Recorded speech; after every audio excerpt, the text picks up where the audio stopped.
Tonight, we are entering one of the most mysterious questions in the Bible. Who were the Nephilim? The giants remembered in the ancient text. And why does their shadow appear at some of the most dangerous turning points in sacred history? They are mentioned only briefly, almost like a fragment from a world that has been broken and buried in Genesis.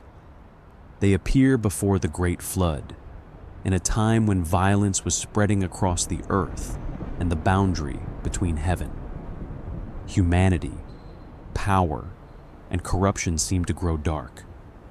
Then, much later, their name rises again, not in a ruined world before judgment, but at the edge of the Promised Land, when Israel stands close enough to enter Canaan and yet becomes terrified by what it sees. This is not a story where every mystery is explained neatly. The biblical text does not hand us a complete map. It gives us glimpses: the Nephilim, the sons of God, the daughters of men, the mighty men of old, the descendants of Anak, the Rephaim, Og of Bashan, and finally Goliath of Gath, a giant warrior standing in a valley while an army trembles in silence. So tonight, we will move carefully through those fragments. We will begin before the flood, where the name Nephilim first appears like a dark mark on the page. We will cross the wilderness with Israel and stand at the border of Canaan, where spies return carrying fruit from a good land, but also fear from its fortified cities. We will listen as a whole people begins to see itself as grasshoppers. We will pass through Bashan, where the memory of Og and his iron bed lingers like an ancient artifact. And we will end in the valley of Elah, where Goliath steps out from Gath and the old fear returns in a new body. But this journey is not only about size. It is not only about how tall the giants were, or whether every group mentioned in the Bible belonged to one bloodline. The deeper question is why Scripture remembers these figures at moments of judgment, promise, war, and fear. Why do giants stand at the threshold? Why do they appear when human beings must decide whether what they see is greater than what they have been promised? Before we begin, tell me where you are listening from tonight, and what time it is where you are. Maybe it is late, maybe the room is quiet, maybe the night outside your window feels very far from the deserts, mountains, and valleys of the ancient world. But as we open this story, imagine a scroll unrolling beneath candlelight, a few ancient words appearing in the silence, and behind them, the long shadow of giants.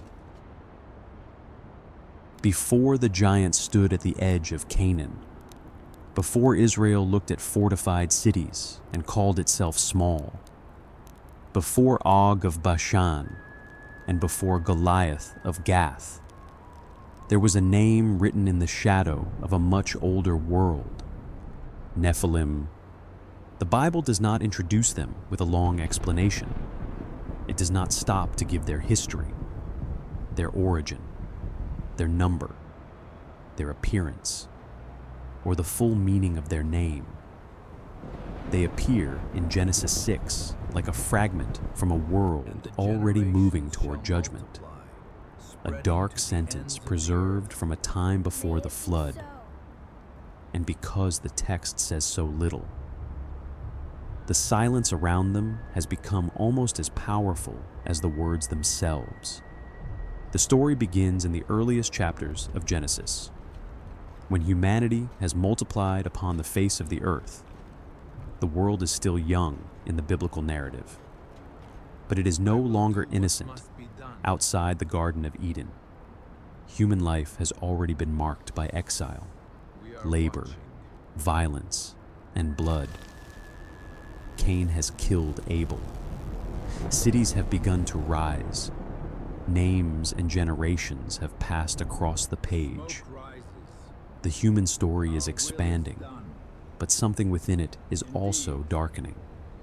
Then Genesis 6 opens with one of the strangest passages in the Bible. It says that when human beings began to increase in number on the earth, daughters were born to them. Then the sons of God saw that the daughters of humans were beautiful, and they took wives for themselves from whomever they chose. In only a few lines, the biblical text creates a scene filled with mystery, desire, power, and unease. Who are these sons of God? The question has followed readers for centuries. Some ancient interpreters understood them as heavenly beings, divine or angelic figures crossing a forbidden boundary with human women.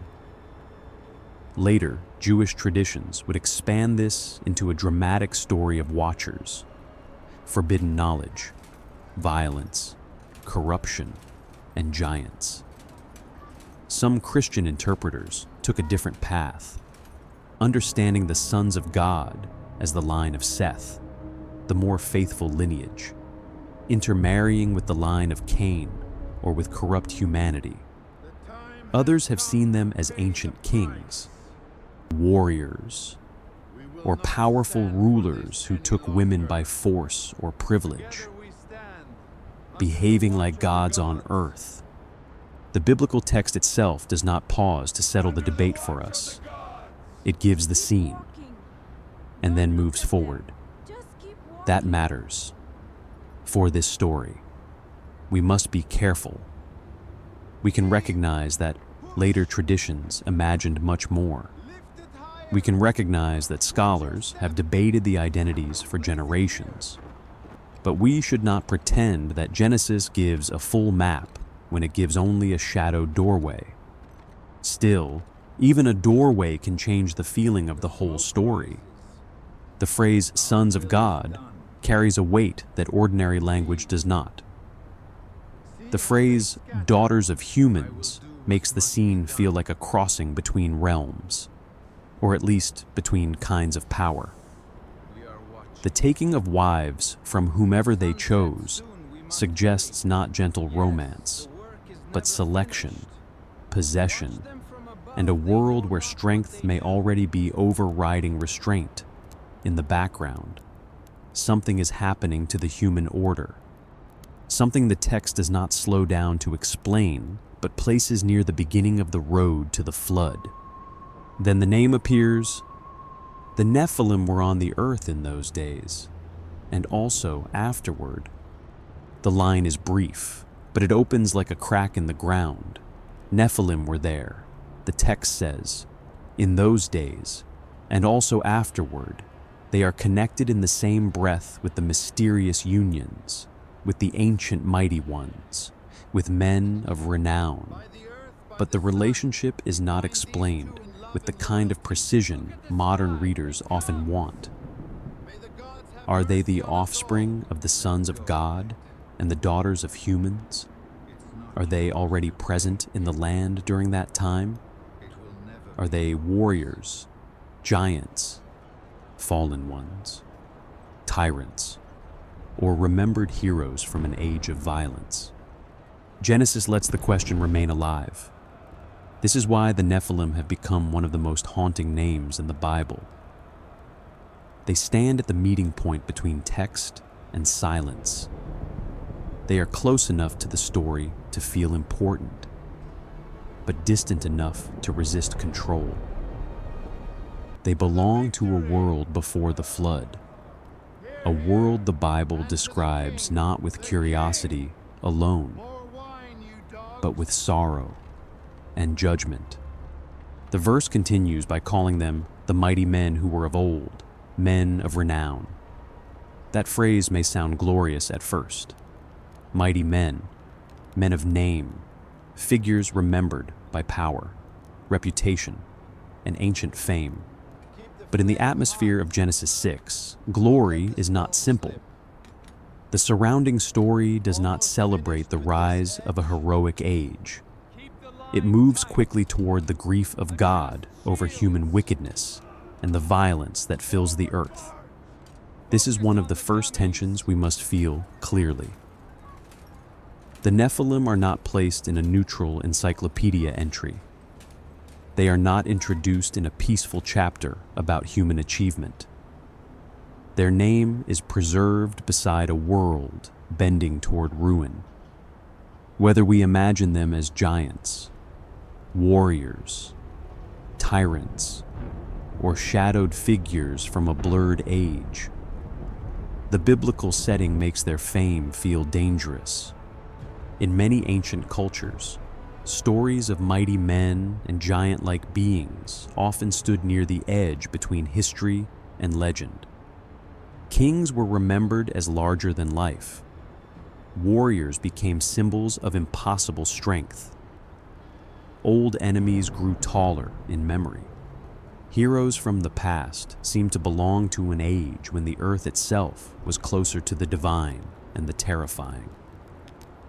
The Bible speaks within a world where such memories existed, but it gives them a very different moral atmosphere. Here, greatness does not protect the world from corruption. Here, renown does not mean righteousness. Here, strength may be one of the signs that something has gone wrong. Imagine the scene not as a clean chart of ancient races, but as a dim world before catastrophe. The ground is crowded with human generations. Smoke rises from settlements. Metal tools strike stone. Men build names for themselves. Power gathers in the hands of the strong. Families multiply. Violence spreads quietly at first, then more openly, until it becomes the climate of the age. And somewhere in that world, the name Nephilim is spoken. The camera should not show too much too soon. A shadow moving beyond a wall. A figure standing far off beneath a storm-colored sky. A group of warriors around a fire, their weapons catching the light. A city gate closing at dusk. The sound of distant shouting across the plain. The point is not to turn the Nephilim into monsters for spectacle. The point is to feel how the Bible places their memory inside a world growing heavy with judgment.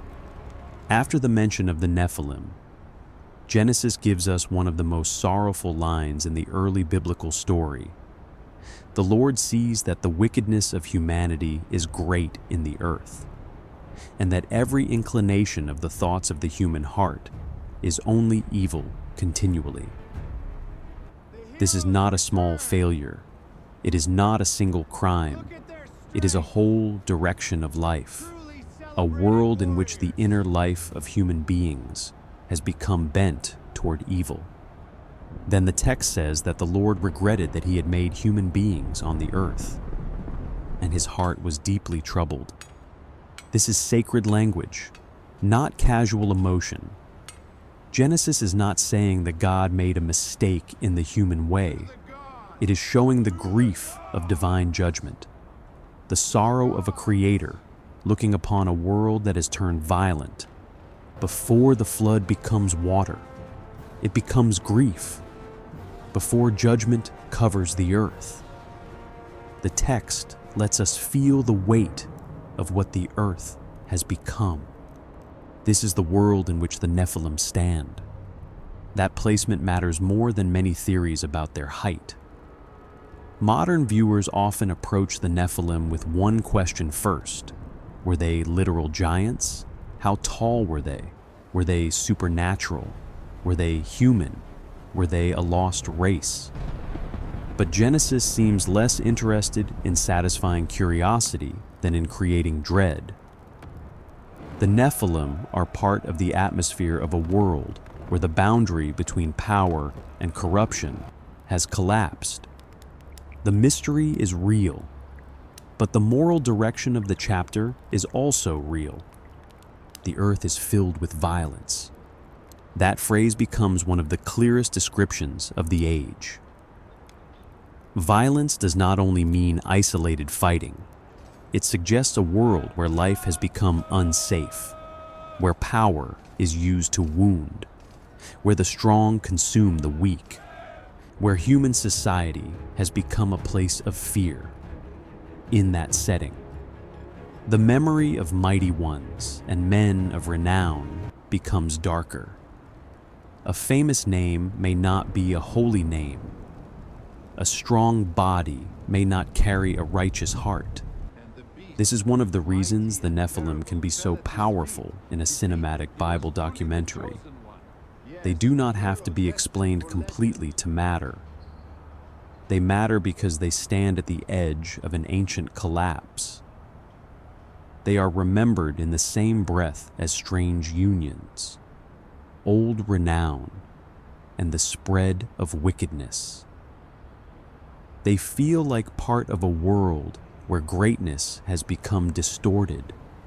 Still, we must keep the layers separate.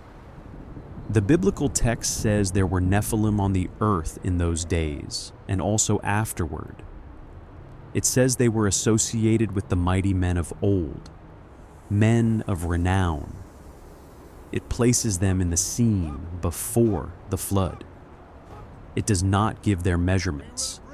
It does not tell us their cities. It does not give us their weapons. It does not explain their genealogy in full.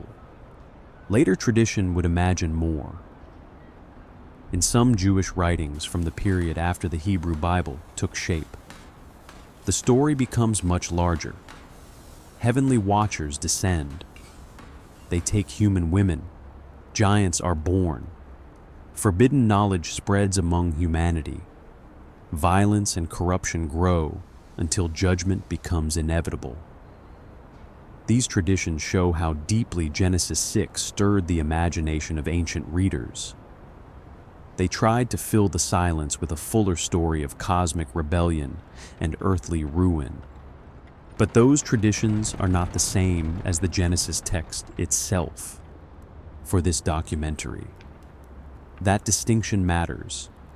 We can let later tradition deepen the sense of mystery, but we cannot let it replace the biblical passage.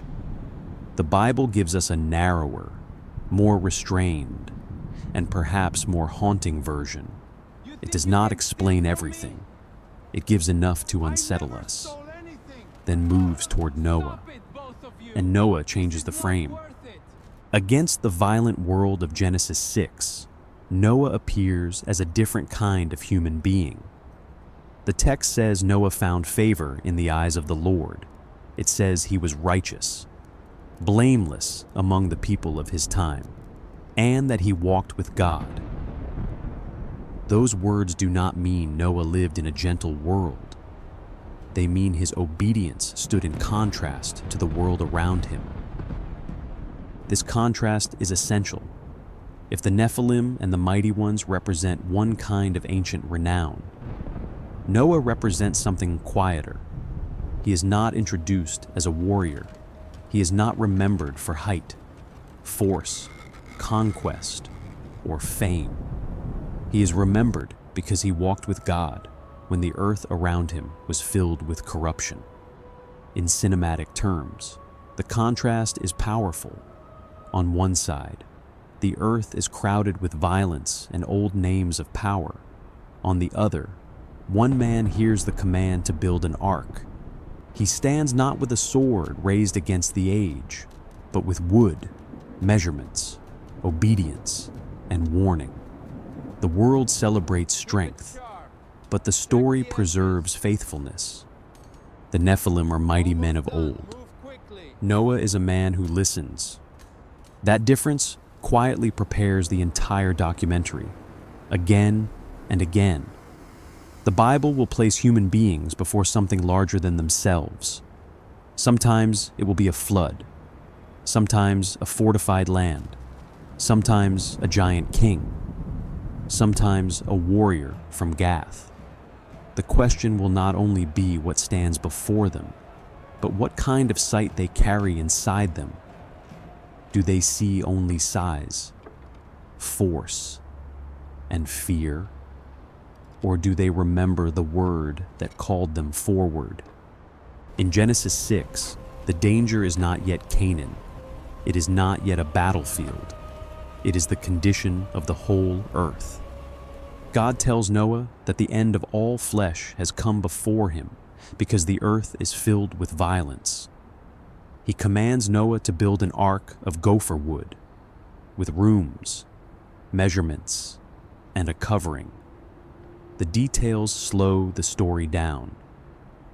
After the strange and shadowed mention of the Nephilim, after the grief over human wickedness, the text becomes practical. Wood, length, width, height, a door, decks, a covenant. It is as if the biblical narrative moves from the vast corruption of the world into the careful obedience of one man's hands. This creates a deep visual and spiritual contrast. The world is collapsing into violence, but salvation is being measured piece by piece. The age of mighty ones is ending, but the future is being shaped in quiet labor. Outside, the earth is filled with noise. Inside the command, there is structure. Noah does not need to understand every mystery of his age to obey the word given to him. That thought matters for the Nephilim mystery. The Bible gives us enough to know that the world before the flood was dangerous, corrupt, and filled with violence. It does not give us enough to turn the Nephilim into a complete catalog. In that silence, readers often want more. They want origin, anatomy, bloodline, and explanation. But Genesis moves quickly from mystery to judgment, from judgment to obedience, from old world to ark. Perhaps that is part of the point. Some mysteries in Scripture are not placed there to feed endless speculation. They are placed there to make us feel the weight of the moment. The name Nephilim does that. It makes the world before the flood feel older, stranger, and more frightening than a simple moral decline. It suggests that human corruption has become entangled with power and renown, perhaps even with boundaries beyond ordinary human life. It leaves the reader with the sense that the world is not merely sinful in a small, private way. It has become vast in its rebellion. And then the rain comes. The flood story itself unfolds with the slow inevitability of judgment. Noah enters the ark with his family and the living creatures appointed to survive. The waters rise. The fountains of the deep burst open. The windows of the heavens are opened. Rain falls upon the earth. What had been stable becomes unstable. Land disappears beneath water. The world that knew the Nephilim is covered. From the perspective of the narrative, the flood is not only destruction, it is uncreation. The ordered world returns to waters. The dry ground that held cities, fields, altars, weapons, violence, and names is swallowed. Human noise is silenced. The mighty men of old do not stand against the waters. Whatever renown they carried cannot hold back judgment. This gives the mention of the Nephilim a haunting finality. They appear just before the world that remembered them is drowned. And yet Genesis 6 had said something that refuses to vanish with the waters. And also, afterward, those words are small, but they keep the mystery alive. They prevent the Nephilim from being sealed entirely inside the pre-flood world. The phrase does not explain how, when, or in what sense they appear afterward. It does not give a mechanism. It does not solve the tension between flood judgment and later memory. It simply leaves the door open. For a storyteller, that door is everything. The flood covers the world, but a phrase survives the flood. The name disappears from the immediate story, but not forever. The narrative moves on to Noah, the covenant, the rainbow, the nations, Babel, Abraham, and the long formation of Israel. Generations pass. The world changes. The biblical story narrows from all humanity to one family, one covenant line, one people called out from among the nations. For a long time, the Nephilim seemed like a shadow left behind in the old world. But the phrase, "and also afterward," waits. It waits while Abraham leaves his father's house and walks toward a land he does not yet possess. It waits while Isaac is born as a child of promise. It waits while Jacob wrestles, suffers, and becomes Israel. It waits while Joseph goes down into Egypt and saves his family in a time of famine.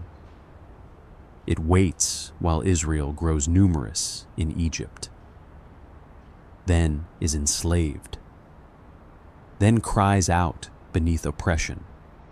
It waits through Moses. It waits through the plagues. It waits through the Red Sea.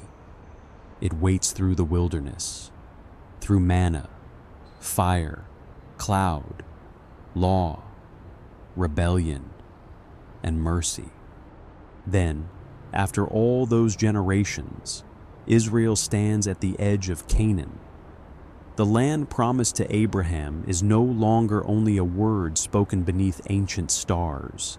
It is near enough for spies to walk through, near enough for fruit to be carried back, near enough for the people to imagine homes, fields, vineyards, and rest.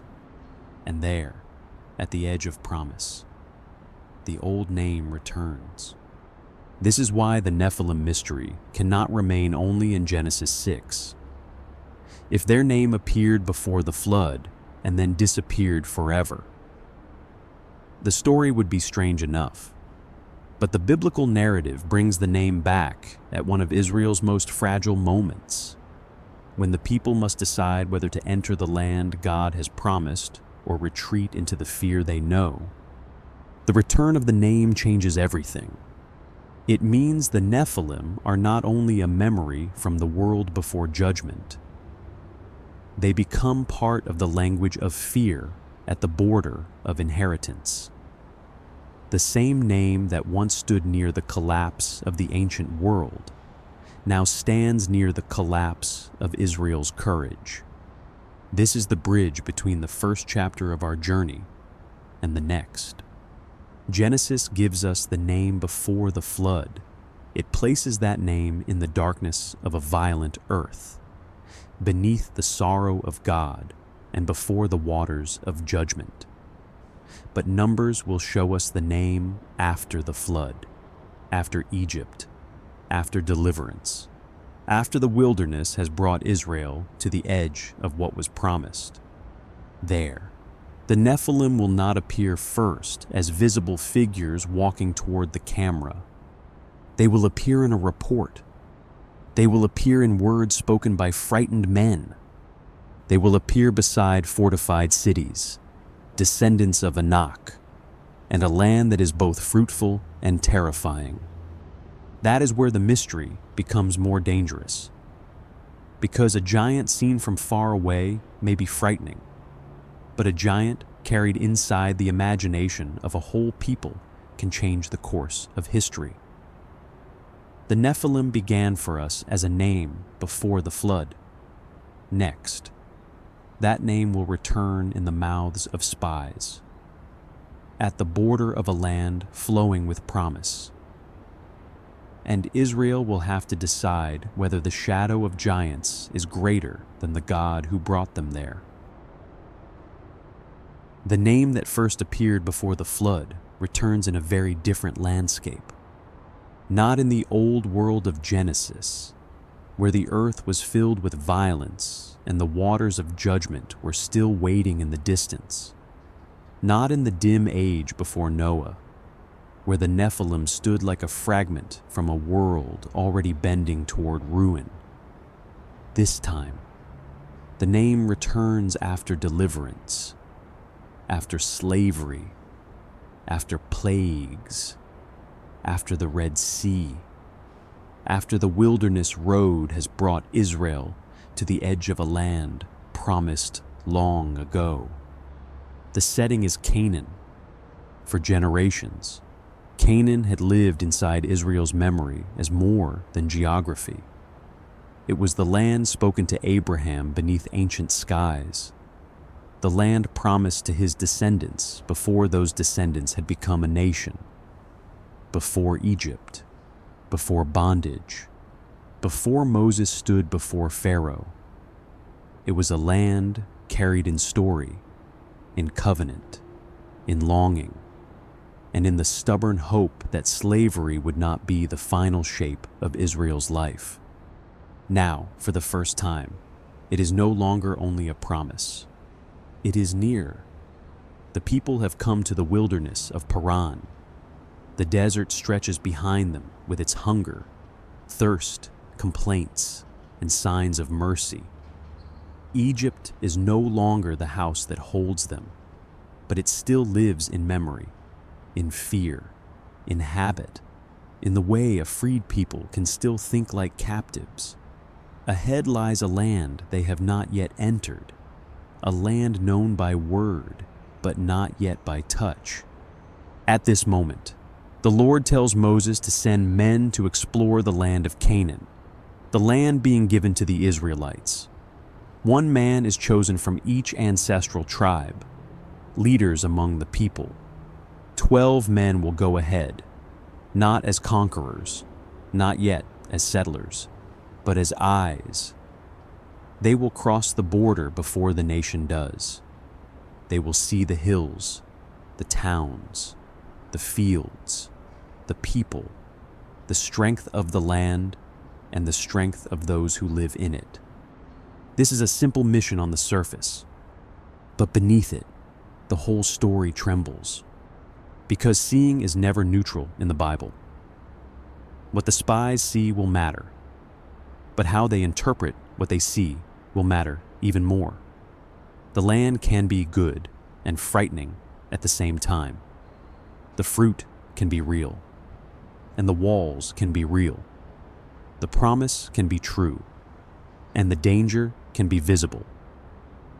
The question is not whether Canaan contains risk. The question is whether risk will become the only truth Israel is able to believe. Moses gives the men instructions. They are to go up through the Negev and into the hill country.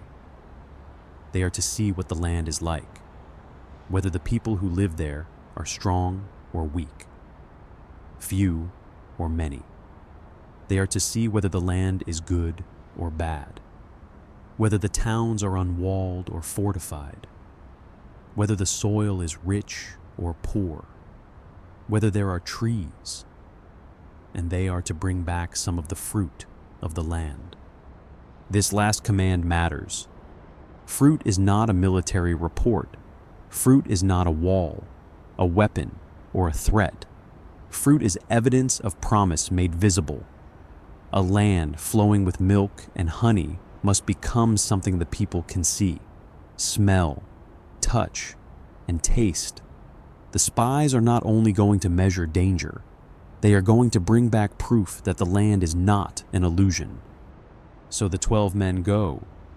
Imagine them leaving the camp in the pale light before morning, passing beyond the familiar edge of Israel's tents, moving toward a land their fathers never possessed. Behind them, thousands wait in the wilderness. Mothers lift children and watch the figures grow smaller. Elders stand quietly, knowing the weight of what this journey could mean. Warriors look toward the hills and wonder what kind of enemy lives beyond them. The spies cross from the dry south into a land with valleys, slopes, settlements, vineyards, and fields. Canaan is not empty. It is not a dreamscape waiting silently for Israel to arrive. It is inhabited. It has cities. It has peoples. It has local powers, fortified places, names, histories, and old fears. The promise of land does not mean the absence of conflict. It means Israel must step into a world already occupied by others. That is part of the tension many listeners miss. The promised land is not presented as easy ground. It is not soft light and open gates. The biblical story never pretends that the path from promise to possession has no enemies. Canaan is fruitful, but guarded. It is near, but not simple. It is given, but must still be entered. The spies travel northward. The text says they go as far as Rehob, toward Lebo Hamath, and pass through the Negev to Hebron. Hebron itself carries deep memory in the biblical story. Abraham had lived near Hebron. Sarah was buried there.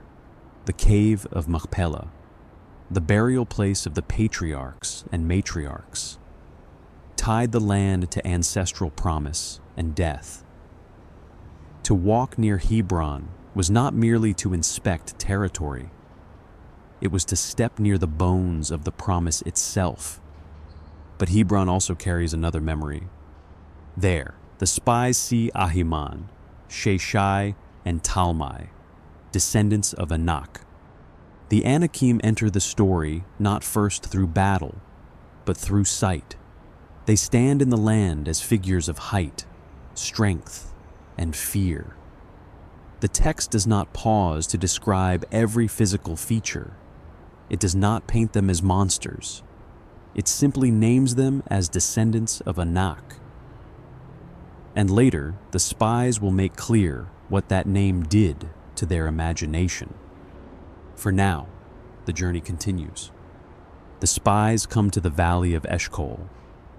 There they cut a branch bearing a single cluster of grapes, and because it is so large, 2 men carry it on a pole between them. They also take pomegranates and figs. This scene is one of the most visual moments in the wilderness story.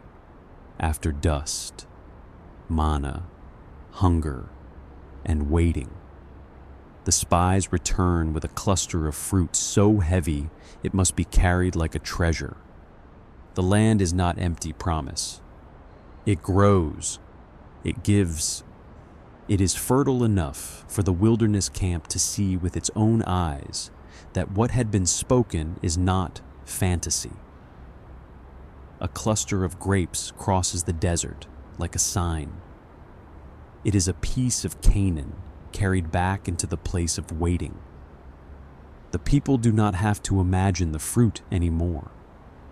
It hangs before them, dark and heavy, held between 2 men, almost like an answer. For 40 days, the spies explore the land. 40 days is not a passing glance. It is enough time for impressions to deepen, for courage to grow or fear to gather. They would have seen roads, hills, fields, settlements, and fortified towns. They would have heard languages, seen watchmen, studied terrain, perhaps avoided detection, perhaps argued among themselves in low voices beneath the night sky. Every day in the land gave them more evidence. But evidence alone does not decide the meaning of a journey. At the end of 40 days, they return. The whole community waits to hear them. Moses is there. Aaron is there. The congregation of Israel is gathered at Kadesh in the wilderness of Paran. The men who left as scouts now stand as witnesses. Their words will shape the imagination of a nation. They show the fruit. This should have been the first note of joy. The land truly flows with milk and honey. Here is its fruit. The promise has substance. The God who brought them out of Egypt has not led them toward a barren lie. The wilderness is not the end. There is a land beyond it, and its abundance can be held in human hands. But then comes the turn. The spies say, "Nevertheless." That word changes the air. Yes, the land flows with milk and honey. Yes, here is its fruit. Nevertheless, the people who live there are powerful. The cities are fortified and very large. We even saw descendants of ANAK there. The fruit remains in the scene, but fear begins to speak louder than fruit. This is one of the deepest narrative moments in the chapter. The report is not false in every detail. The land is good, and the land is dangerous. The cities are strong. The people are formidable. The descendants of ANAK are there. Biblical faith is not built on pretending that danger does not exist.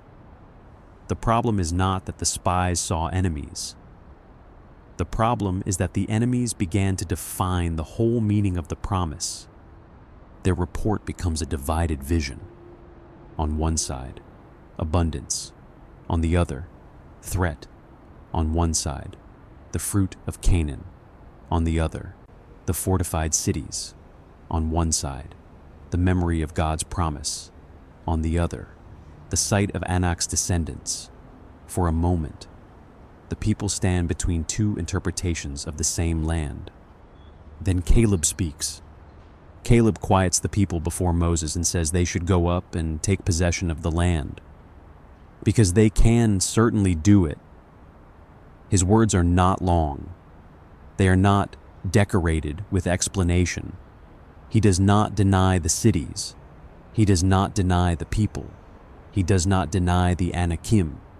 He simply refuses to let the threat become larger than the promise. In the middle of a crowd beginning to lean toward fear, Caleb's voice is a small flame. But the other men answer him. They say, "We can't attack those people.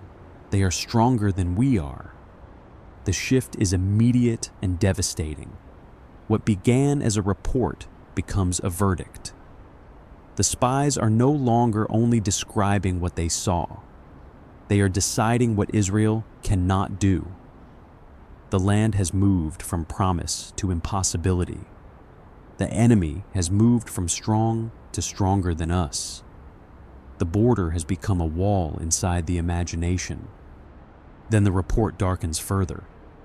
The text says they spread among the Israelites a bad report about the land they had explored. This phrase matters. The biblical narrator does not leave the report neutral. It is called bad. Not because every observed detail is invented, but because the report turns the people away from trust. It takes true danger and uses it to poison the meaning of the land. They say the land devours those living in it. They say all the people they saw there are of great size, and then the old name returns. They say they saw the Nephilim there, the descendants of ANAK coming from the Nephilim. With that sentence, the shadow from Genesis enters the border of Canaan. The word is no longer lying in the old world before the flood. It is now being spoken by frightened men in front of a people standing at the edge of inheritance. The name carries the weight of something ancient, something terrifying, something larger than ordinary human opposition. Whether the spies are reporting soberly, exaggerating under fear, invoking an old terror, or blending memory and panic, the narrative effect is unmistakable.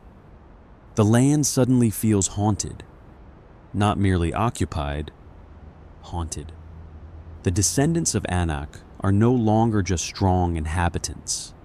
They are connected in the report to Nephilim, the name from the world before judgment. The old mystery becomes a weapon of fear. The people who hear the report are not simply being told that the enemy is tall. They are being told that the land holds something almost primordial, something that makes Israel seem impossibly small. Then comes the line that reveals the heart of the moment. We seemed like grasshoppers in our own eyes, and we looked the same to them. This is one of the most psychologically piercing sentences in the wilderness story.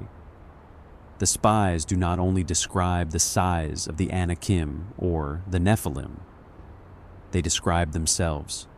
They say how they appeared in their own eyes before the enemy defeats Israel in the field.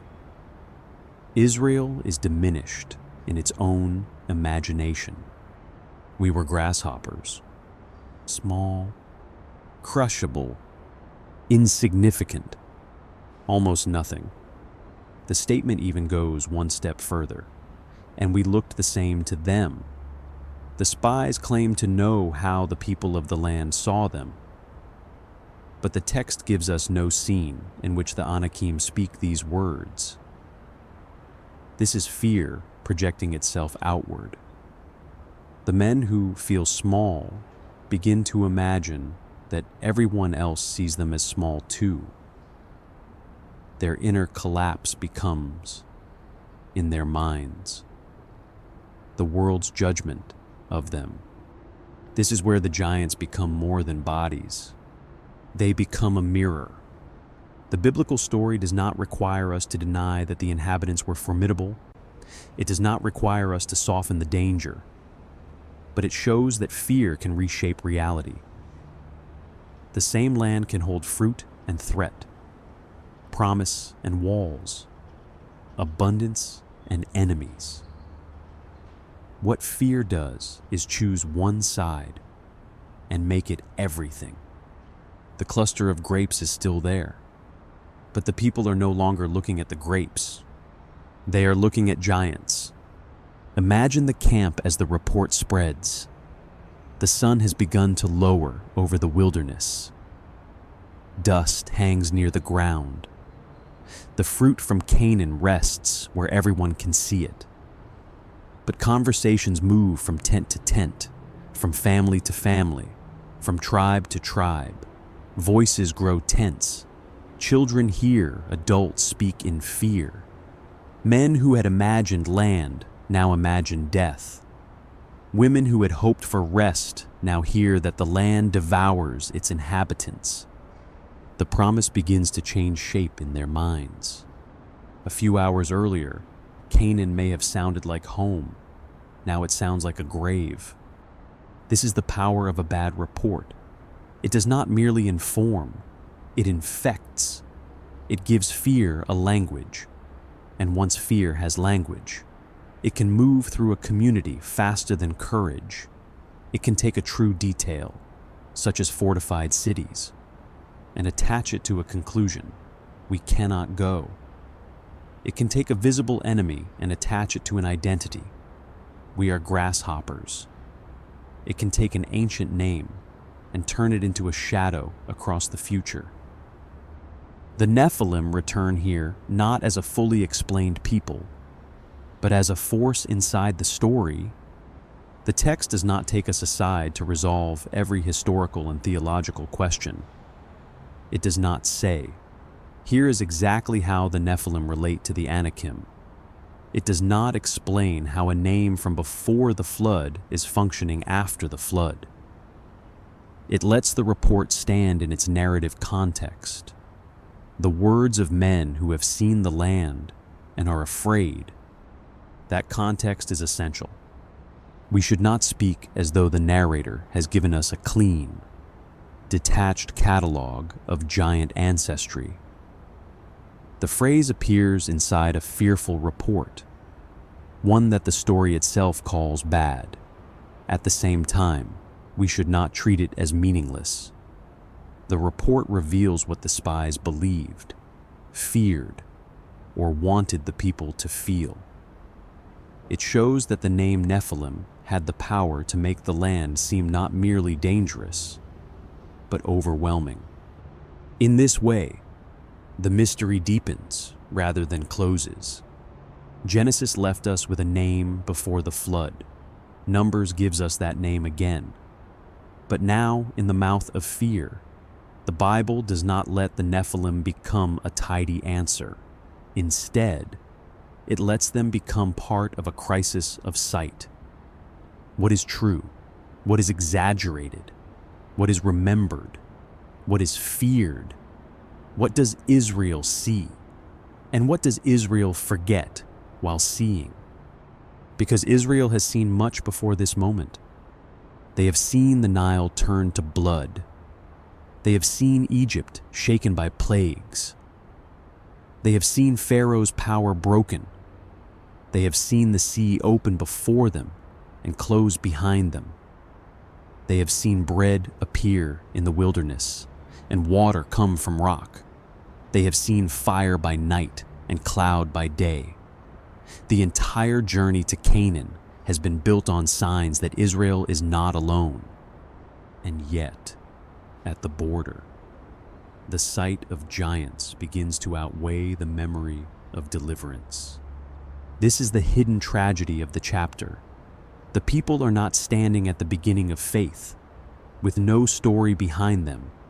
They are standing after miracles. They have a past full of rescue, but fear has a way of making the present look larger than everything God has already done. A fortified city in front of the eyes can become more persuasive than a parted sea in memory. The spies' report exposes this weakness. They do not say, "The land is hard, so we must seek the Lord." They do not say, "The people are strong, so we must remember Egypt." They say, "We cannot, they are stronger than we are. We are grasshoppers." The language turns inward, then downward. It moves from the enemy's strength to Israel's smallness. It makes the people measure the promise by their own power. Caleb's earlier words offered another way to see, but his voice now stands against a rising tide.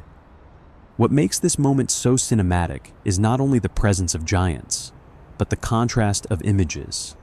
On one side, a huge cluster of grapes, proof that the land is rich. On the other, huge inhabitants, proof that the land is terrifying. One kind of largeness confirms the promise. The other kind of largeness threatens to erase it. Israel must decide which largeness will rule its imagination. This is the chapter's central visual tension. Large fruit, large cities, large people, small faith, small self-image, a small voice of courage. The land itself becomes almost like a test of sight. It does not change between Caleb's report and the other's report. The hills are the same. The vineyards are the same. The Anakim are the same. The walls are the same. What changes is interpretation. Caleb sees difficulty inside promise. The others see promise swallowed by difficulty. That difference will soon become fatal. But for now, the story lingers at the moment before the full collapse. The report has been given. The name Nephilim has returned. The people have heard that the land is good, and they have heard that they are too small to enter it. A shadow has passed through the camp, and no sword has yet been drawn. This is important. Israel has not yet met the giants in battle. The Anakim have not charged into the wilderness. No enemy army has surrounded the tents. The threat is still across the border. The crisis is inside the camp. It is a crisis of memory, courage, and trust. The land where the giants returned is not only Canaan. It is Israel's imagination. The old name from Genesis has entered the place where promise must become action. It has crossed from ancient mystery into communal fear. And once fear begins to speak with ancient names, it becomes harder to answer. A normal enemy might be fought. A fortified city might be besieged. But a remembered terror, a giant from the old shadows, can grow in the mind until the whole future bends beneath it. This is why the return of the Nephilim matters so much for the larger story. If Genesis gave us the mystery of power before judgment, Numbers gives us the mystery of fear before promise. The first appearance stood near the flood, when the world was filled with violence. The second appearance stands near Canaan, when the people of God are close to inheritance, but begin to believe they are too small for it. The same name now carries a different danger. Before the flood, the danger was a world corrupted by power. At Canaan, the danger is a people paralyzed by fear. The spies have returned. The fruit is in the camp. The report has been spoken. Caleb has tried to quiet the people, but the bad report has already begun its work. Somewhere in the tents, someone repeats the word Nephilim. Somewhere else, someone whispers about ANAK. Someone remembers the size of the cities. Someone looks toward the wilderness behind them and thinks of Egypt, not as bondage now, but as something familiar. Night begins to fall. The land is still there. The promise is still there. But in the hearts of the people, the giants have begun to grow.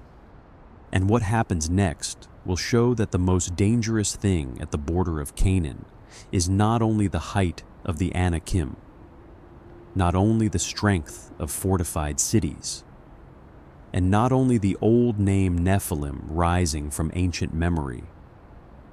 The most dangerous thing is what happens when a whole people accepts the image of itself as small, helpless, and already defeated. The giants have returned in the report. Now Israel must decide what to do with the fear they have brought back. The most dangerous moment at the border of Canaan did not begin with swords. No army came charging out of the hills. No giant stood before the camp and challenged Israel to battle. No fortified city opened its gates and sent soldiers across the wilderness. The threat, at first, was only a report, a story carried back by men who had walked through the land and returned with fruit in their hands and fear in their mouths. But words can become walls. By the time the report moved through the camp, Canaan was no longer only a land flowing with milk and honey. It had become a place that devoured its inhabitants. The descendants of ANAK were no longer simply strong people in fortified cities. They had become a shadow large enough to shrink Israel's own imagination. And the old name, Nephilim, had returned like a buried terror rising from the pages of Genesis into the present fear of the people. The spies had said it clearly. We seemed like grasshoppers in our own eyes, and we looked the same to them. That sentence became more than description. It became identity. In their own eyes, they were grasshoppers, not heirs of promise, not a people delivered through the sea, not the descendants of Abraham, Isaac, and Jacob, not a nation that had watched Egypt break beneath the judgment of God. In that hour, they saw themselves as tiny, fragile, and already defeated. This is where the story turns. Numbers says that all night the whole community raised their voices and wept. The camp that had waited for news of the land now filled with grief. Tents that might have heard songs of hope instead heard crying. The fruit from Canaan, the visible sign that the land was good, could not quiet the fear. The people did not imagine vineyards, homes, and rest anymore. They imagined dying beneath the walls of giants. The night matters. Fear often grows in darkness. It moves from one voice to another, from one tent to the next, until the whole camp breathes the same panic. A father repeats what he heard. A mother gathers her children closer. Elders who once remembered the promise now speak of danger. Men who had crossed the sea begin to talk as though they had been led only toward death. The land has not changed. The giants have not moved closer. But Israel has changed. By morning, fear has become accusation. The people grumble against Moses and Aaron. They say, "If only we had died in Egypt or in this wilderness." These are devastating words. Egypt, the house of slavery, is being remembered almost with longing. The wilderness, the place of difficulty, begins to look better than the risk of promise. Death behind them seems safer than obedience before them. This is one of the Bible's most painful reversals. Israel has been delivered from Egypt, but Egypt still lives inside the people as a place they know how to imagine. Canaan requires trust. Egypt requires only memory. Even slavery can begin to seem stable when freedom becomes frightening. The people ask why the Lord is bringing them into that land only to fall by the sword. They imagine their wives and children being taken as plunder. They say it would be better to go back to Egypt. At this point, the fear is no longer only fear. It has become a story about God. The people are not merely saying the giants are strong. They are saying the Lord has brought them to be destroyed. They are interpreting the whole journey, the plagues, the sea, the manna, the cloud, the fire, the covenant, and the promise. Through the terror of what they saw in Canaan, fear has rewritten their memory. The God who rescued them is now imagined as the one who has trapped them. This is the hidden wound of the grasshopper moment. When people begin to see themselves as already defeated, they often begin to see God as unsafe. The giants outside the camp become giants inside the soul. They grow until even mercy looks like a threat. Moses and Aaron fall face down before the whole Israelite assembly. There is something wordless in that gesture. Before the arguments continue, before judgment is announced, before the future is broken open, the leaders fall to the ground.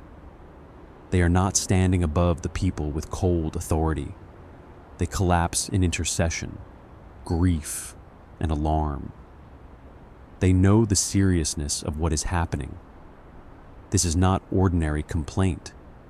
It is a turning away at the threshold. Then Joshua son of Nun and Caleb son of Jephunneh tear their clothes. In the ancient world, tearing garments was a sign of anguish.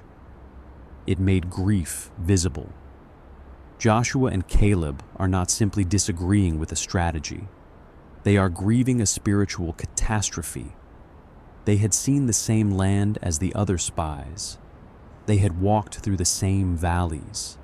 They had seen the same fortified cities and the same descendants of Anak. But they did not let fear become the final interpreter of what they saw. They speak to the whole assembly. They say the land they passed through and explored is exceedingly good. If the Lord is pleased with them, He will lead them into that land and give it to them, a land flowing with milk and honey. They warn the people not to rebel against the Lord and not to be afraid of the people of the land. The heart of their message is simple. The land is good. The Lord is able. Do not rebel. Do not fear. They do not say the cities are imaginary. They do not say the Anakim are small. They do not say the journey will be painless. Their courage is not denial. It is memory. They are holding the danger and the promise together, refusing to let danger erase the promise. Then they say something that reverses the grasshopper image. The other spies had said Israel was like grasshoppers before giants. Joshua and Caleb say the people of the land are like bread for Israel. Their protection is gone, and the Lord is with Israel. Do not be afraid of them. The contrast is sharp. One vision sees Israel as insects beneath giant feet. The other sees the enemy as bread, something that can be consumed because the Lord is present. Neither side is merely describing landscape. Both are interpreting reality. Both are asking the people to imagine themselves inside a story. One story says, "We are small, they are strong, and God has brought us to die." The other says, "The land is good, the Lord is with us, and fear must not become rebellion." For a moment, Israel stands between these two visions. Then the assembly talks about stoning Joshua and Caleb. This is the depth of the collapse. The people who fear death at the hands of Canaan now threaten death against the voices calling them to trust. Fear has turned inward. The danger they imagine outside the camp is now being enacted inside the camp. Israel has not met the giants in battle, but the community is already ready to destroy the faithful witnesses among them. At that moment, the glory of the Lord appears at the tent of meeting to all the Israelites. The narrative stops the human argument with divine presence. The camp has been filled with crying, accusation, rebellion, and the threat of violence. Now another reality enters the scene. Not a report, not a rumor, not the shadow of ANAK. The glory of the Lord appears. This is the true contrast of the chapter.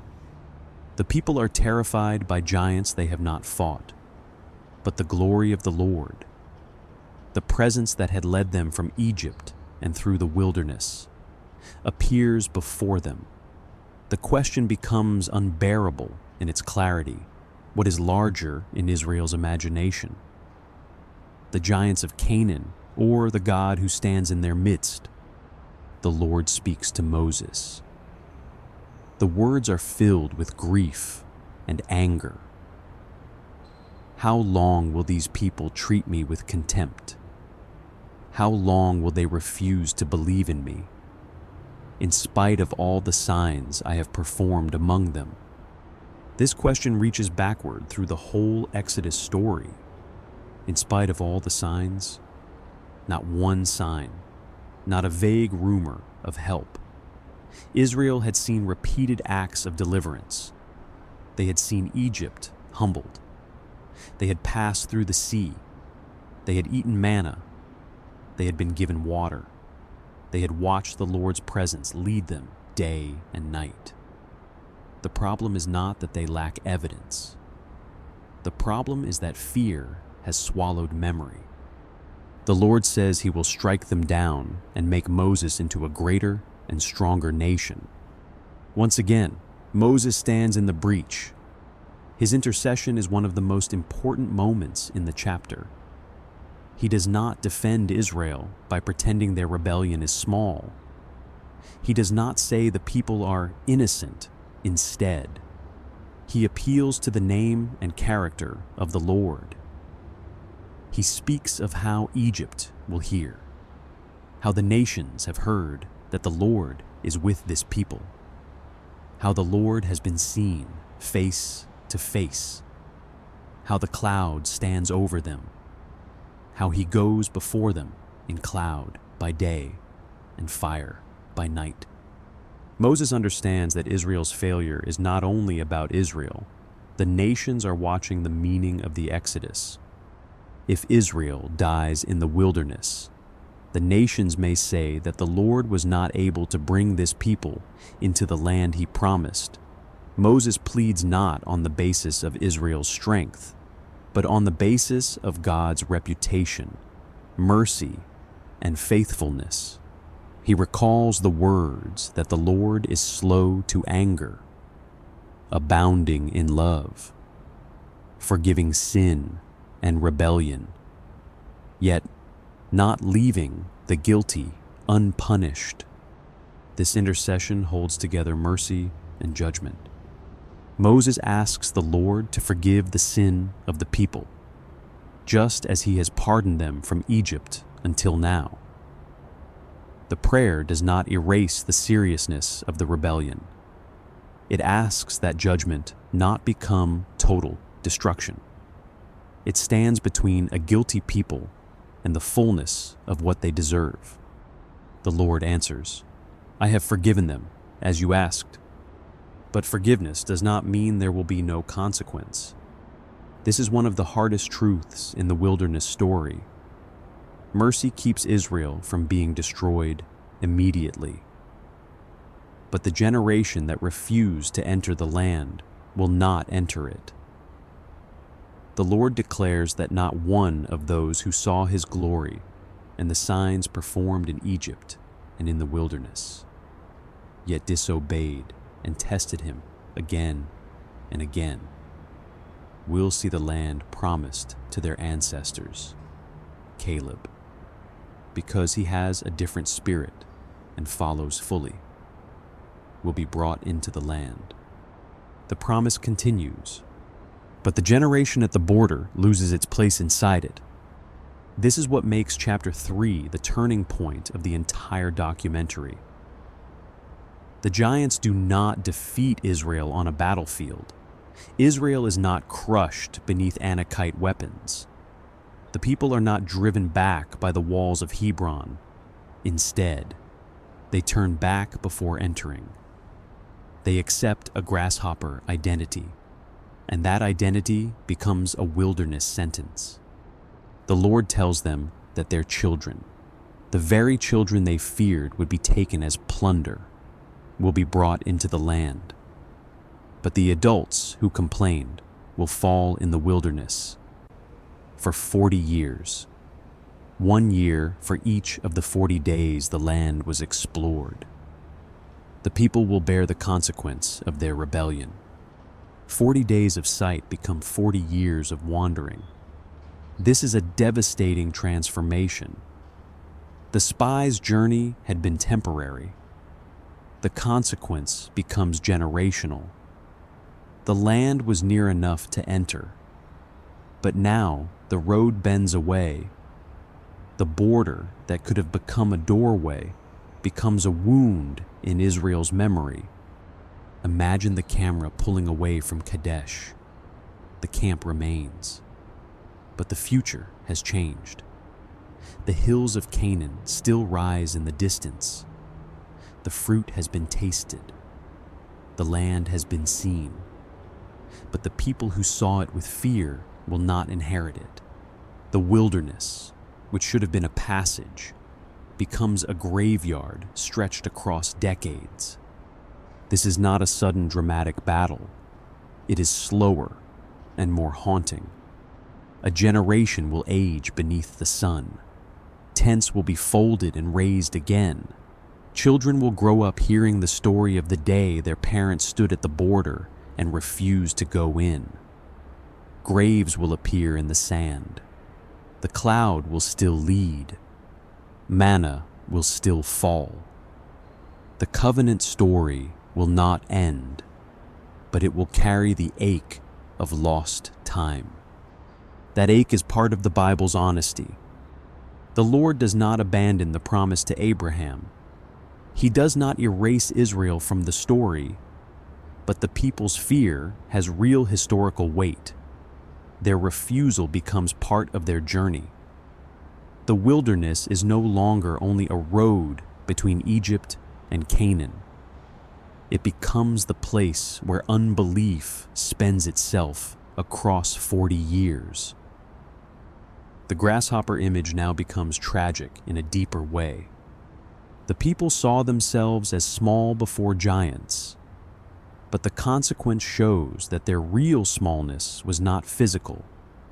It was the shrinking of trust. They had reduced themselves until they could no longer stand inside the promise given to them. They measured the land by their own strength, and because their own strength was not enough, they decided the promise itself was impossible. This does not mean the fear was imaginary.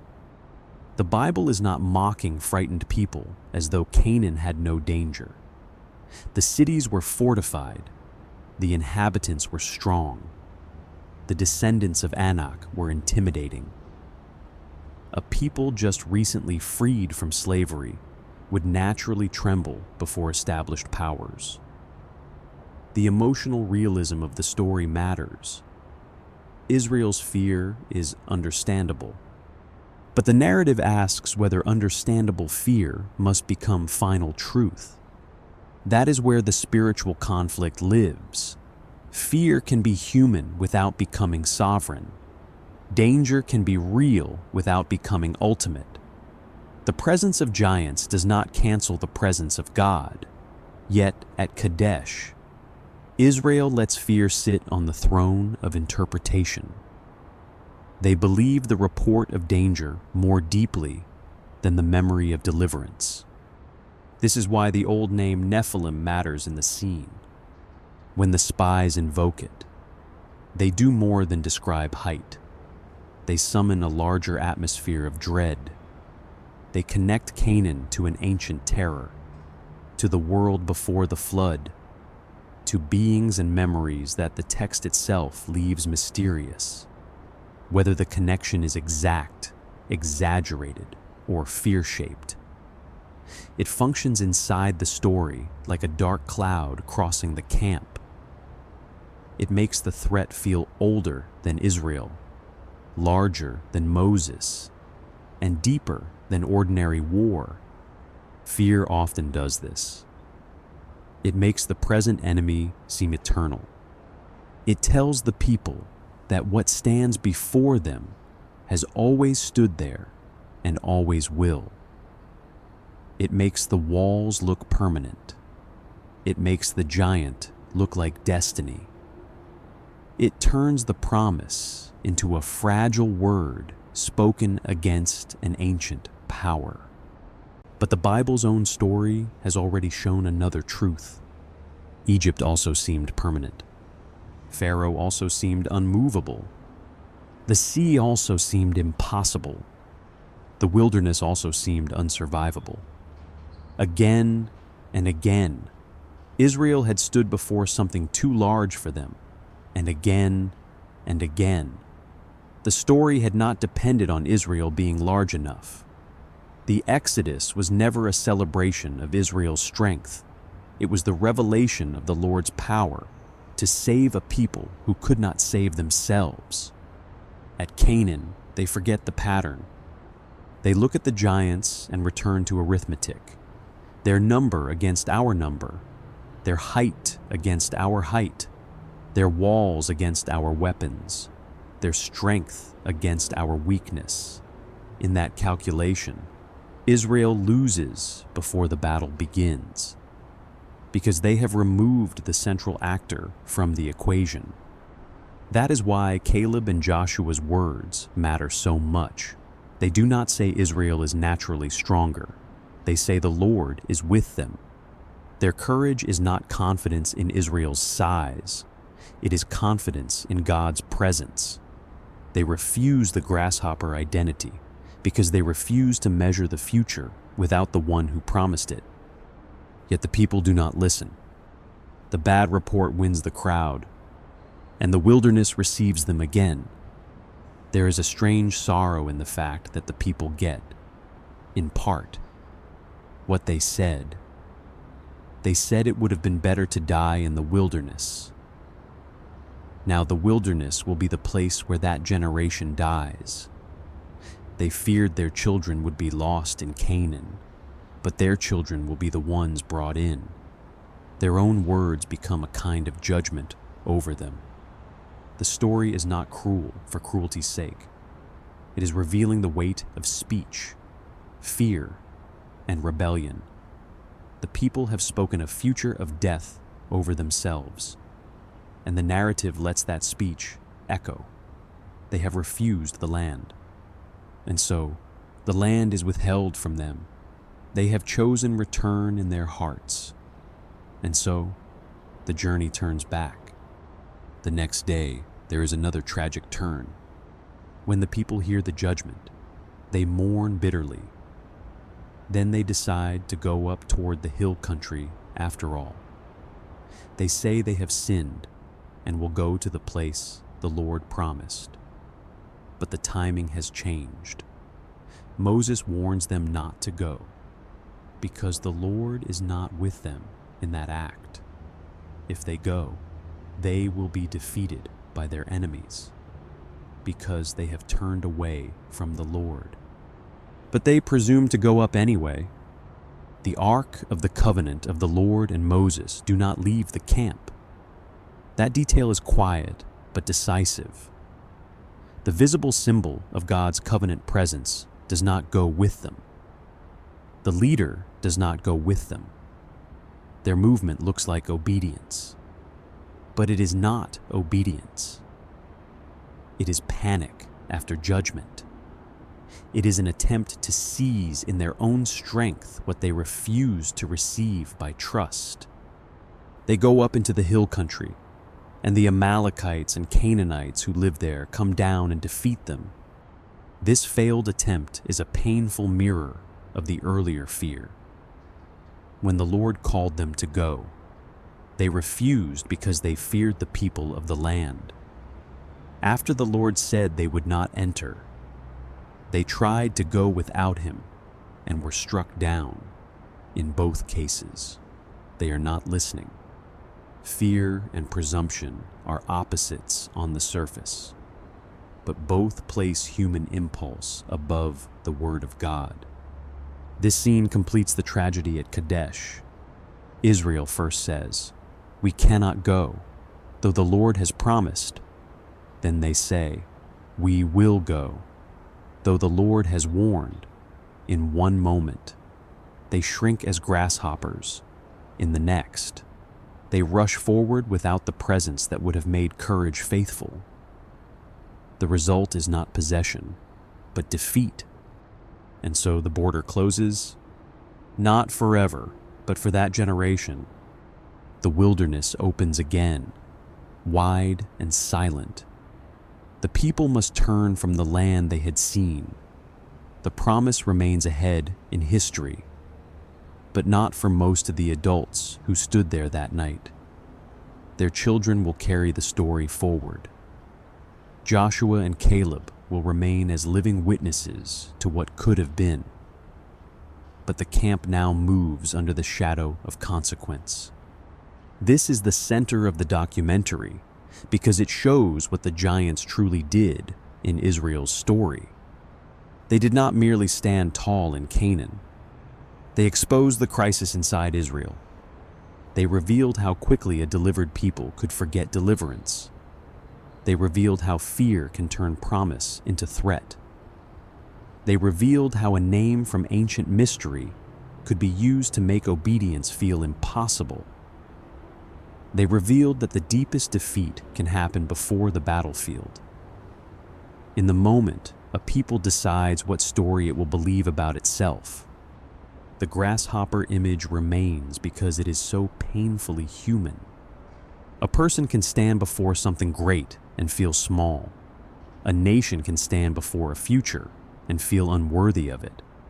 A community can carry memories of rescue and still panic at the next wall.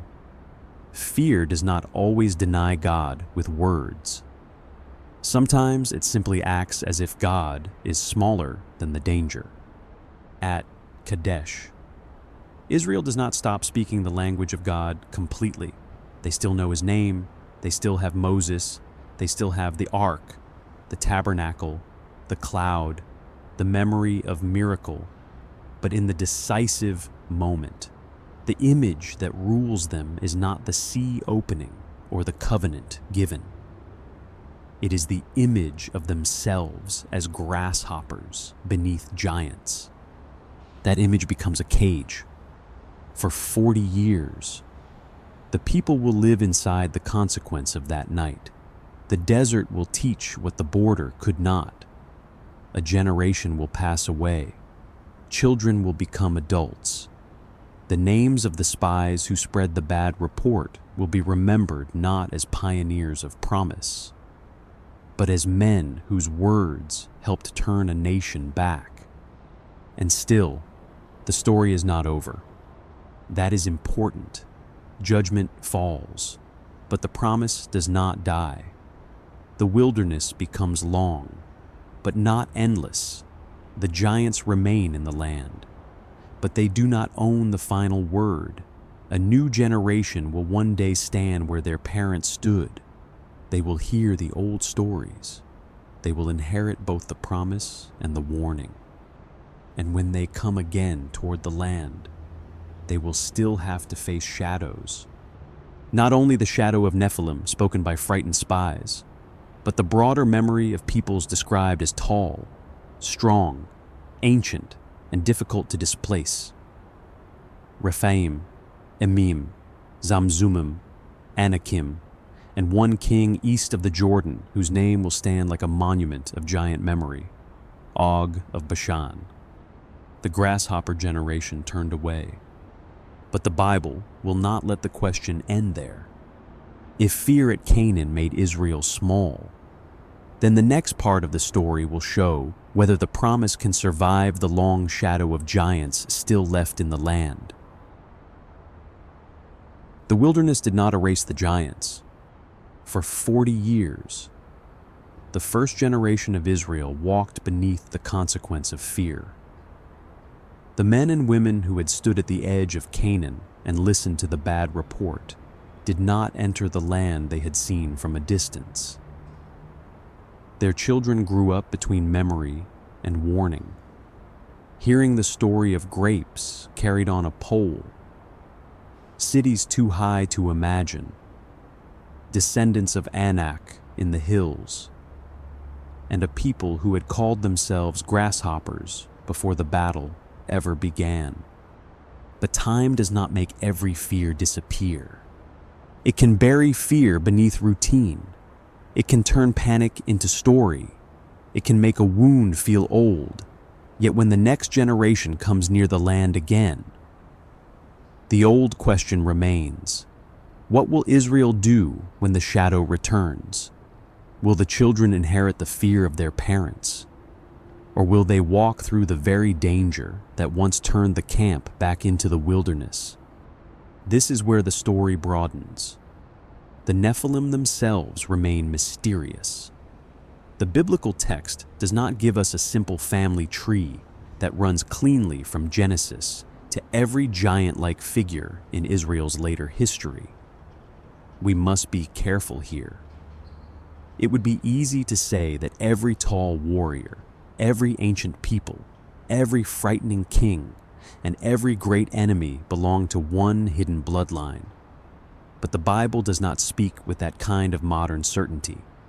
It gives names, memories, peoples, regions, and echoes. It gives Anakim, Rephaim, Emim, Zamzumim, Og of Bashan, and later Goliath of Gath. These names are connected by atmosphere, by fear, by height, by strength, by ancient memory, but not always by a clearly stated genealogy. So we should not force them into a map the text does not draw. Instead, we should listen to how the Bible remembers them. After Kadesh, the story of giants does not simply vanish. It spreads across the geography of the land like a shadow. It appears east of the Jordan, in the memory of older peoples. It appears in Bashan, where a king called Og stands as a remnant of the Rephaim. It appears in the hill country of Canaan, where the Anakim had once made the spies tremble. It appears near the coast, in places like Gaza, Ashdod, and Gath, where something of the old fear seems to remain at the edges of Israel's story. This is not just a list of strange names. It is a landscape of memory. In Deuteronomy, as Moses speaks to the new generation before they enter the land, he looks back across the journeys and territories surrounding Israel. He reminds the people that other nations also had histories before them: Edom, Moab, Ammon, and the peoples east of the Jordan had not simply appeared in empty places. Their lands, too, carried memories of earlier inhabitants, some described as great, many, and tall like the Anakim. The Rephaim appear in this memory. So do the Emim, so do the Zamzumim. These names can feel distant to a modern listener, almost like ruins covered in dust. For the story, they all carry one atmosphere: old peoples remembered as unusually formidable. Their names make the land feel layered, as if every hill and valley holds a memory from before Israel arrived. The land was not empty space waiting for a new story. It was layered. One people had lived where another later stood. One memory had been built over another. Some groups had been displaced. Some had vanished from the center of the story, but remained in names spoken by later generations. When Deuteronomy mentions the Imim and the Zamzumim, it is not inviting endless speculation. It is reminding Israel that powerful peoples had existed before, and they had not been eternal. That point matters deeply. To the grasshopper generation, the inhabitants of Canaan had seemed immovable. The giants looked like permanent facts. The fortified cities looked like the final word. But Deuteronomy quietly shows a different pattern. Even peoples remembered as great, many, and tall had been displaced. Even the old terror of the land had a history. Even those who seemed too large to remove had not remained forever. This does not make the danger less real. It makes it less absolute. The Bible often works this way. It does not deny the strength of enemies. It places that strength inside a larger history where God rules over nations, lands, and generations. A people can be tall and still pass away. A king can be mighty and still fall. A city can be fortified and still open. A name can be feared and still become memory. For Israel standing near the land again, this matters. They are not being asked to pretend that Canaan holds no shadows. They are being asked to understand that shadows are not sovereign. The most vivid of these eastern shadows is Og, king of Bashan. Og enters the story as more than a rumor. He is not a figure from the fearful speech of spies. He is a king. He has a territory. He has cities. He comes out with his whole army to fight Israel at Edrei. The story gives him weight, place, and danger. Bashan itself stands northeast of the Jordan, a region remembered for strength, fertility, and fortified settlements. In the biblical imagination, it can feel like a high, dark threshold before the land itself. The Lord tells Moses not to fear Og, because he has given him into Israel's hand. Those words are not decorative. They strike directly against the old wound of Kadesh. Do not fear. The same command Israel had failed to hear at Canaan now sounds again before a king associated with the Rephaim. The people who once turned back because of giants must now stand before a remnant of giant memory and learn another response. Og comes out for battle. Imagine the scene at Edrei. The land is rough and open. The army of Bashan moves beneath a hard sky. Dust rises under the feet of soldiers. Fortified cities stand behind them with high walls, gates, and bars. Israel sees not only another military force, but the embodiment of an old fear. Og is not just a local ruler. Deuteronomy later calls him the last of the remnant of the Rephaim. That phrase makes him feel like a survivor from an earlier world, a king standing at the edge of memory, carrying in his body and throne the terror of peoples long associated with unusual size and strength. The biblical text then adds one of the strangest details in this entire journey. Og's bed. It says his bed. Or perhaps a royal funerary object, according to some interpretations, was made of iron, and that it was more than 9 cubits long and 4 cubits wide by the common cubit. It was kept in Rabbah of the Ammonites. The text refers to it almost like an artifact, as though listeners might know of this object or at least know the tradition about it. A giant king is remembered not only through battle, but through a huge iron object left behind like physical testimony. This image is powerful for animation. A dark chamber in Rabbah, a massive iron frame under torchlight, its edges cold, heavy, almost impossible, dust resting along the metal, men standing beside it, dwarfed by its size. A narrator does not need to over-explain it. The object itself feels like a question. Was it a bed? A coffin? A royal object? A sign of Og's size? A symbol of his reputation? The text does not invite reckless certainty, but it preserves the detail because it wants the listener to feel the scale of Og's memory. Og is not described as Nephilim. That distinction matters. The Bible calls him connected to the Rephaim, not directly Nephilim. We must not collapse the terms as if they were interchangeable. But within the wider documentary, Og belongs to the shadow line of giants, the broader biblical memory of ancient, formidable peoples whose names made lands feel dangerous. He stands as proof that the fear of the spies was not entirely invented. There really were terrifying powers in and around the land.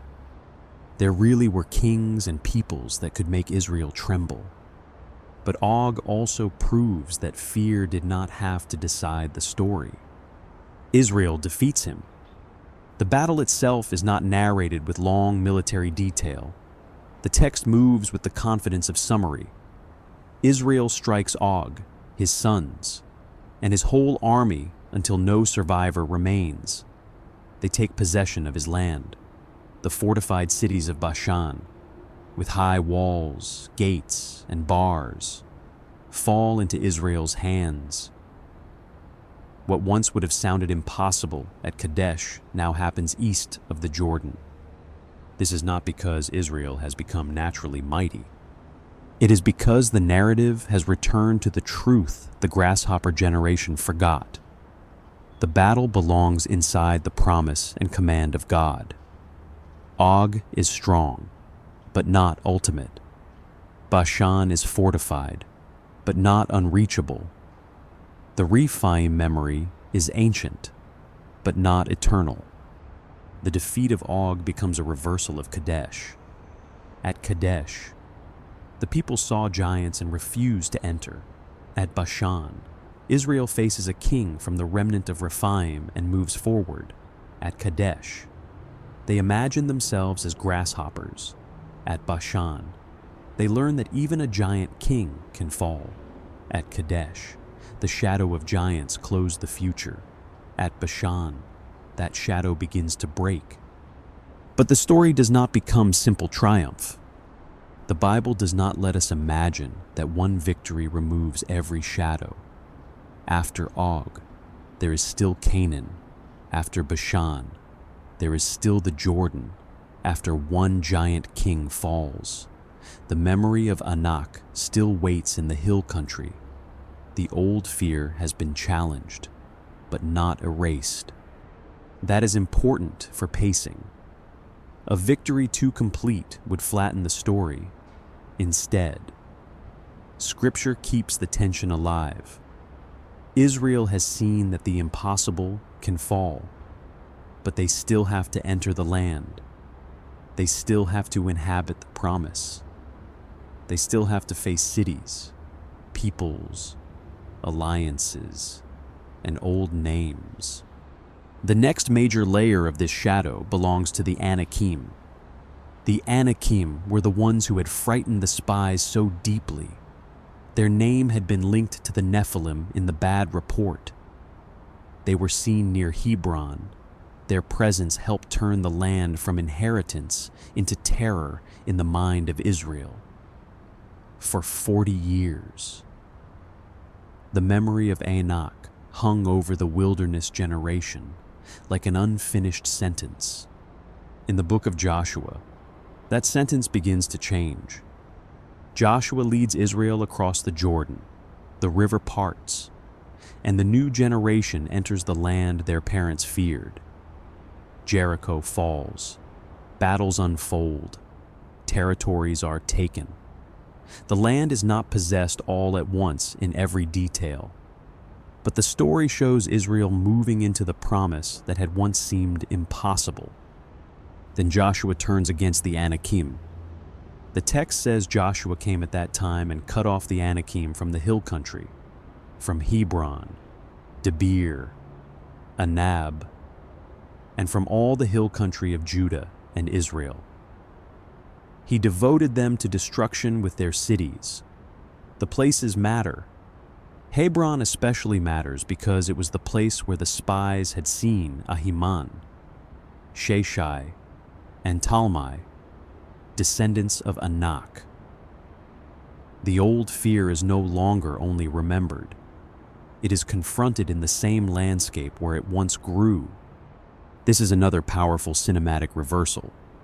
40 years earlier, the spies walked through the hill country and returned with fear. Now Joshua moves into that hill country not as a spy, but as a leader of conquest.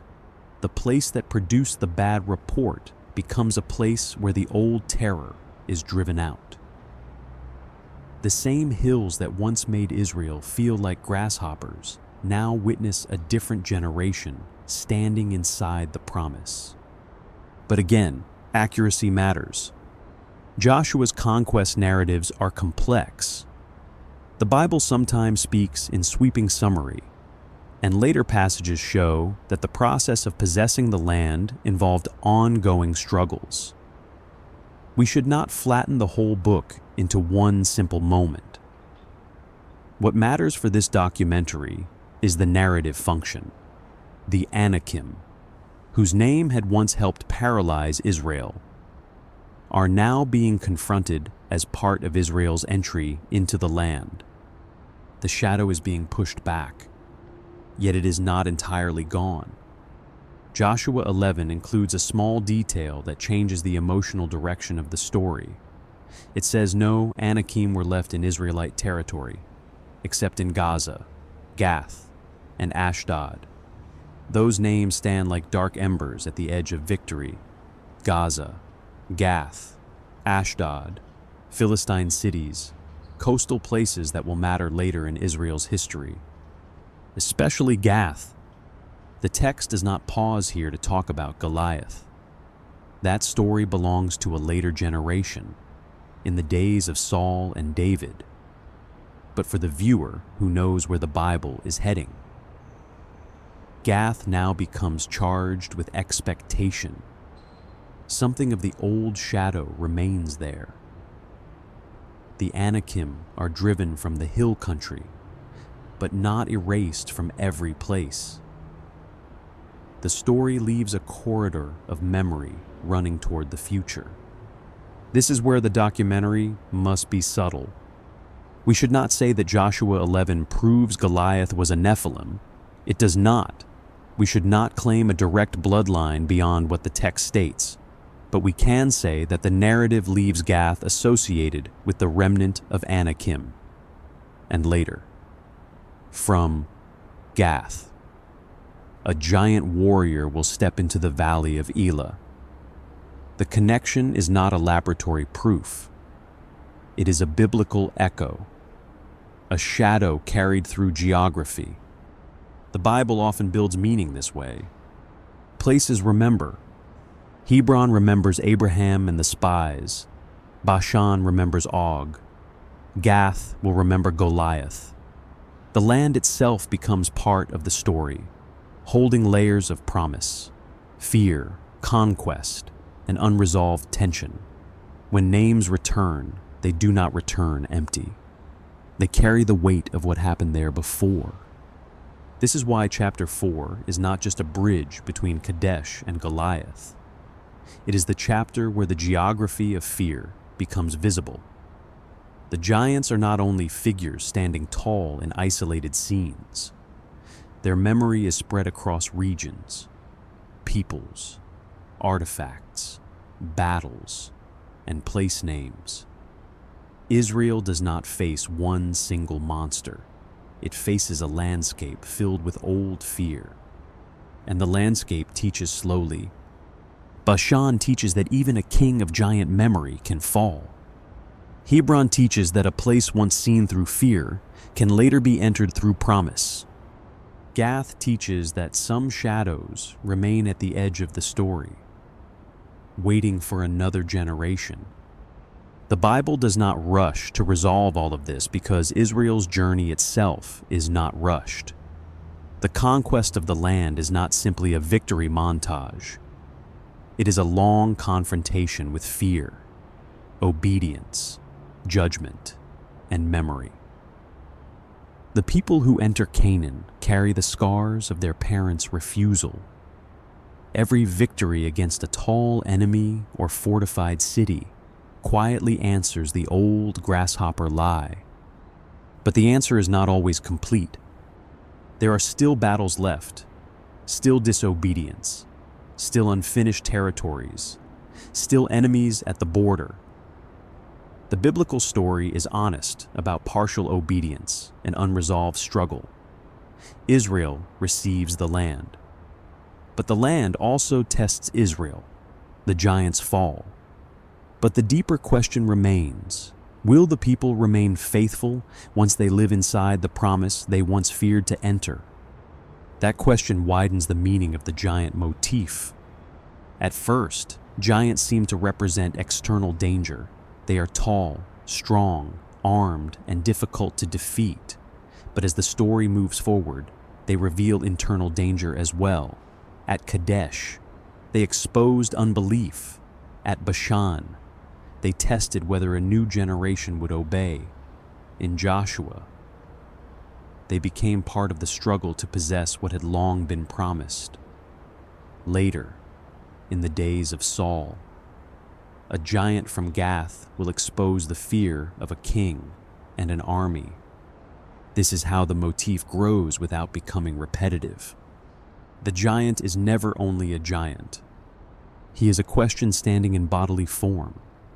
Og asks whether Israel will fear an ancient king more than the command of God.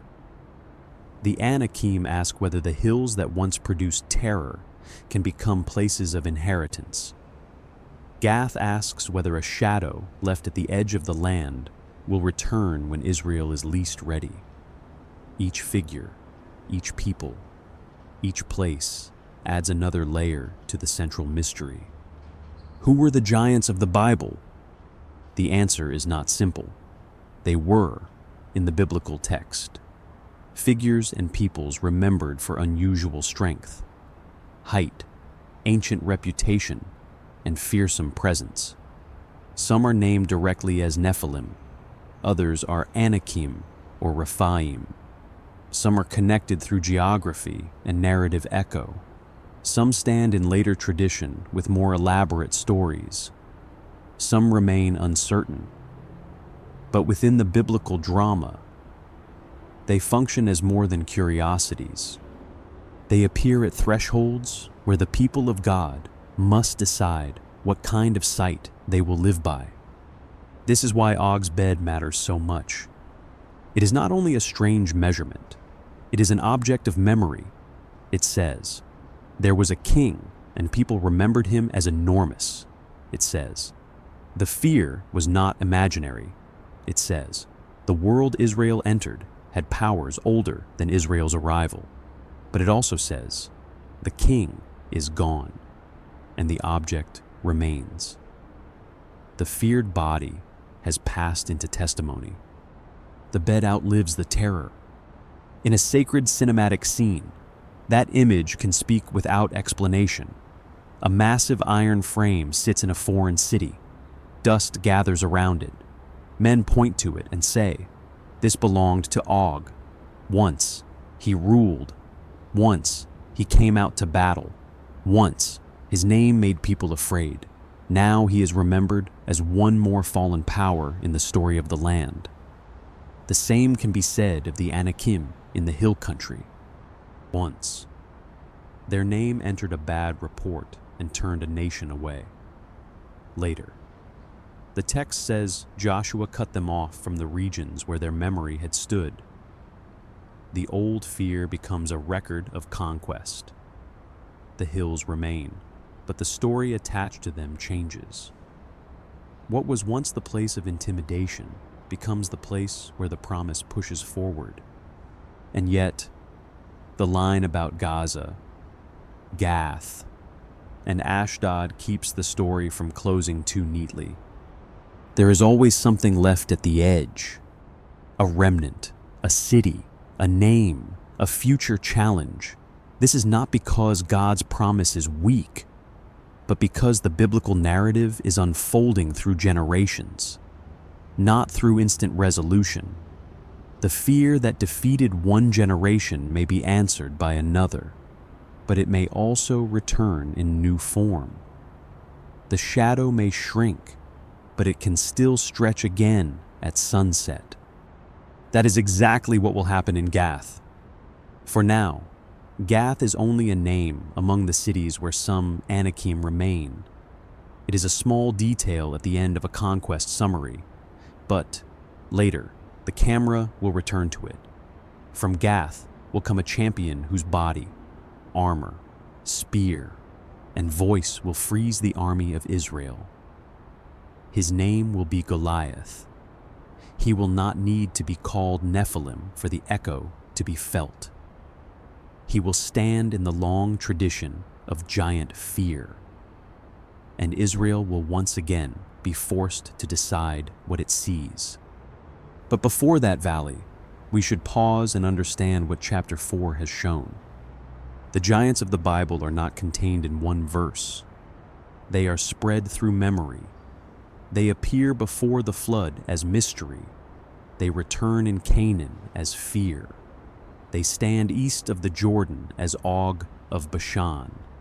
They dwell in the hill country as Anakim. They remain on the coastal edge in Gath. Their story is not a clean biological chart. It is a shadow moving through sacred history. And wherever that shadow falls, a question follows. Will human beings look at the size of what stands before them and forget the one who called them forward? At Kadesh, the answer had been yes. At Bashan, a new answer begins. In Joshua, the answer grows stronger, though not complete. In Gath, it will be asked again. The wilderness generation saw the giants and turned back. The next generation faced Og and crossed forward.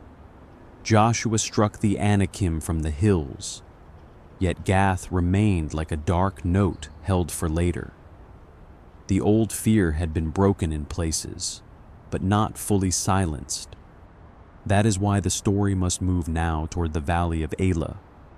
There, the shadow left in the land will take the shape of one man. He will not come as a rumor from frightened spies. He will not be an artifact remembered in iron. He will step out each day in armor and speak. Saul and all Israel will hear him and be dismayed.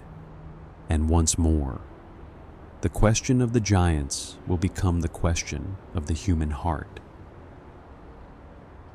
Gath had been left like a dark note at the edge of the story. When Joshua drove the Anakim from the hill country, the text said that none were left in the land of the Israelites, except in Gaza, Gath, and Ashdod. It was a small detail, easy to pass over, after the battles, after the summaries of conquest, after the names of towns and territories. Gath appeared almost quietly, as one of the places where something of the old shadow remained. But small details in the Bible often wait. Generations pass. The age of Moses gives way to Joshua. The age of Joshua gives way to Judges. Cycles of faithfulness and failure, deliverance and decline. Israel becomes a people living in the land, but not always at rest in it. The promise has taken shape beneath their feet. Yet the struggle over the land, the heart, and obedience continues. Then comes the time of the kings. Israel asks for a king like the nations around them, and Saul is chosen. He is impressive in appearance, taller than others, a man who looks royal before he fully acts royal. His height matters in the story. He seems, in the eyes of the people, like the kind of man who could stand before enemies. He carries the outward image of strength that frightened people often desire in a leader. But outward height is not the same as inward courage. In the valley of Elah, the old question returns. The Philistines gather their forces for war. Israel gathers opposite them. The two armies stand on hills facing each other, with the valley between them. It is a landscape made for suspense. Two slopes, two camps, a hollow place in the middle where a decision must happen. The wind moves through dry grass. Shields catch the morning light. Men wait with spears in hand, listening for the first movement of battle. Then a man steps out from the Philistine camp. His name is Goliath. He is from Gath. The place matters. Gath is not just a hometown. It is one of the cities Joshua had named as a place where Anakim remained. The biblical text does not say Goliath is Nephilim.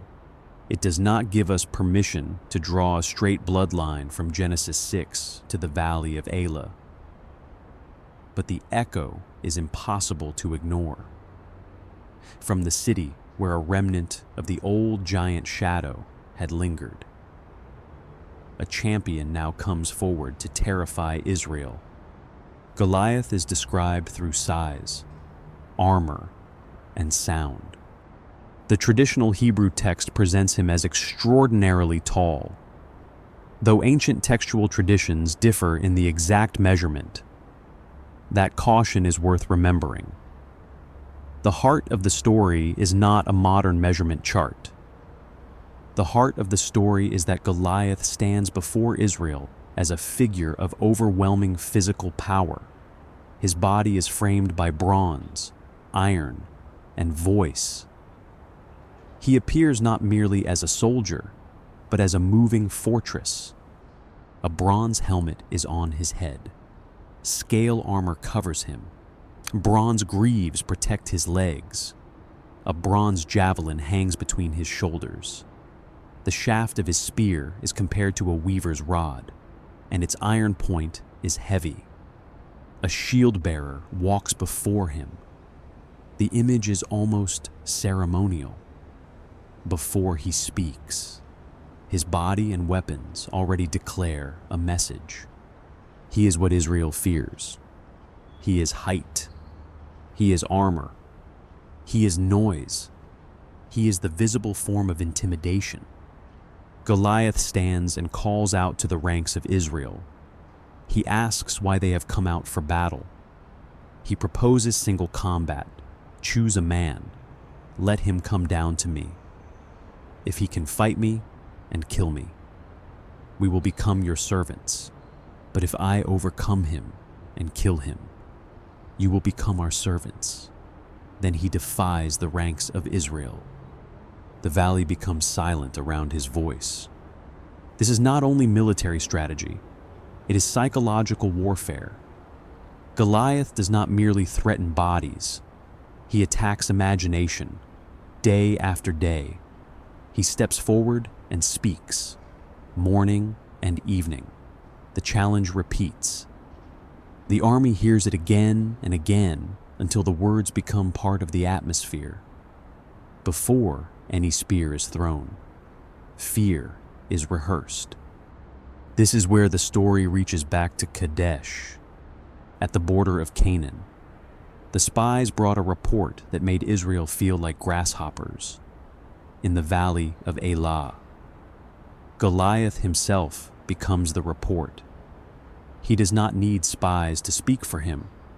He walks into the open and gives fear its own voice. He makes the whole army look at him, measure themselves against him, and shrink. Saul and all Israel hear the words of the Philistine, and they are dismayed and terrified. That line is devastating because Saul is the king. He is the one who should stand before the people. He is the tall man Israel wanted, the outwardly impressive leader. If anyone in the camp seems built to answer Goliath's height, it should be Saul. But the story exposes the weakness of appearance. A tall king can still carry a grasshopper heart. Israel has crossed the wilderness. Israel has entered the land. Israel has seen Og fall. Israel has heard of Joshua driving Anakim from the hill country. Yet here, before one warrior from Gath, the old fear rises again. This is one of the great truths of biblical memory. Victories of the past do not automatically become courage in the present. Every generation must learn what to do when the giant steps into its own valley. For 40 days, Goliath comes forward. 40 days again. The number echoes strangely with the 40 days the spies spent exploring Canaan. There, 40 days of seeing led to 40 years of wandering because fear ruled the report. Here, 40 days of hearing Goliath's challenge paralyzed Saul's army. The repetition is not accidental in feeling, even if the text does not pause to explain it. The story lets us sense that Israel is once again trapped inside a long test of fear. Every morning, the champion comes. Every evening, the champion comes. Every time he speaks, no one answers. Imagine the camp of Israel in those days. Men wake knowing the voice will come again. Armor is adjusted, but not used. Spears are held, but not thrown. Saul sits with the burden of kingship pressing around him. The soldiers look toward the valley, already hearing the insult before it is spoken. Fear becomes routine. Shame becomes familiar. The challenge becomes part of the day's rhythm. Then David arrives. He does not come as a warrior summoned for greatness. He comes as a shepherd boy sent by his father to bring provisions to his brothers and check on them. His entrance is ordinary, almost humble. Bread, grain, cheese, family concern. The story brings him into a battlefield not through ambition, but through obedience to a simple task. This matters. David is not introduced as someone trying to become a legend. He enters carrying food. He has no royal armor. no official military rank that matters in the scene, no outward reason to be the answer to Goliath. In visual terms, he is small against the scale of the war. The valley is wide. The armies are large.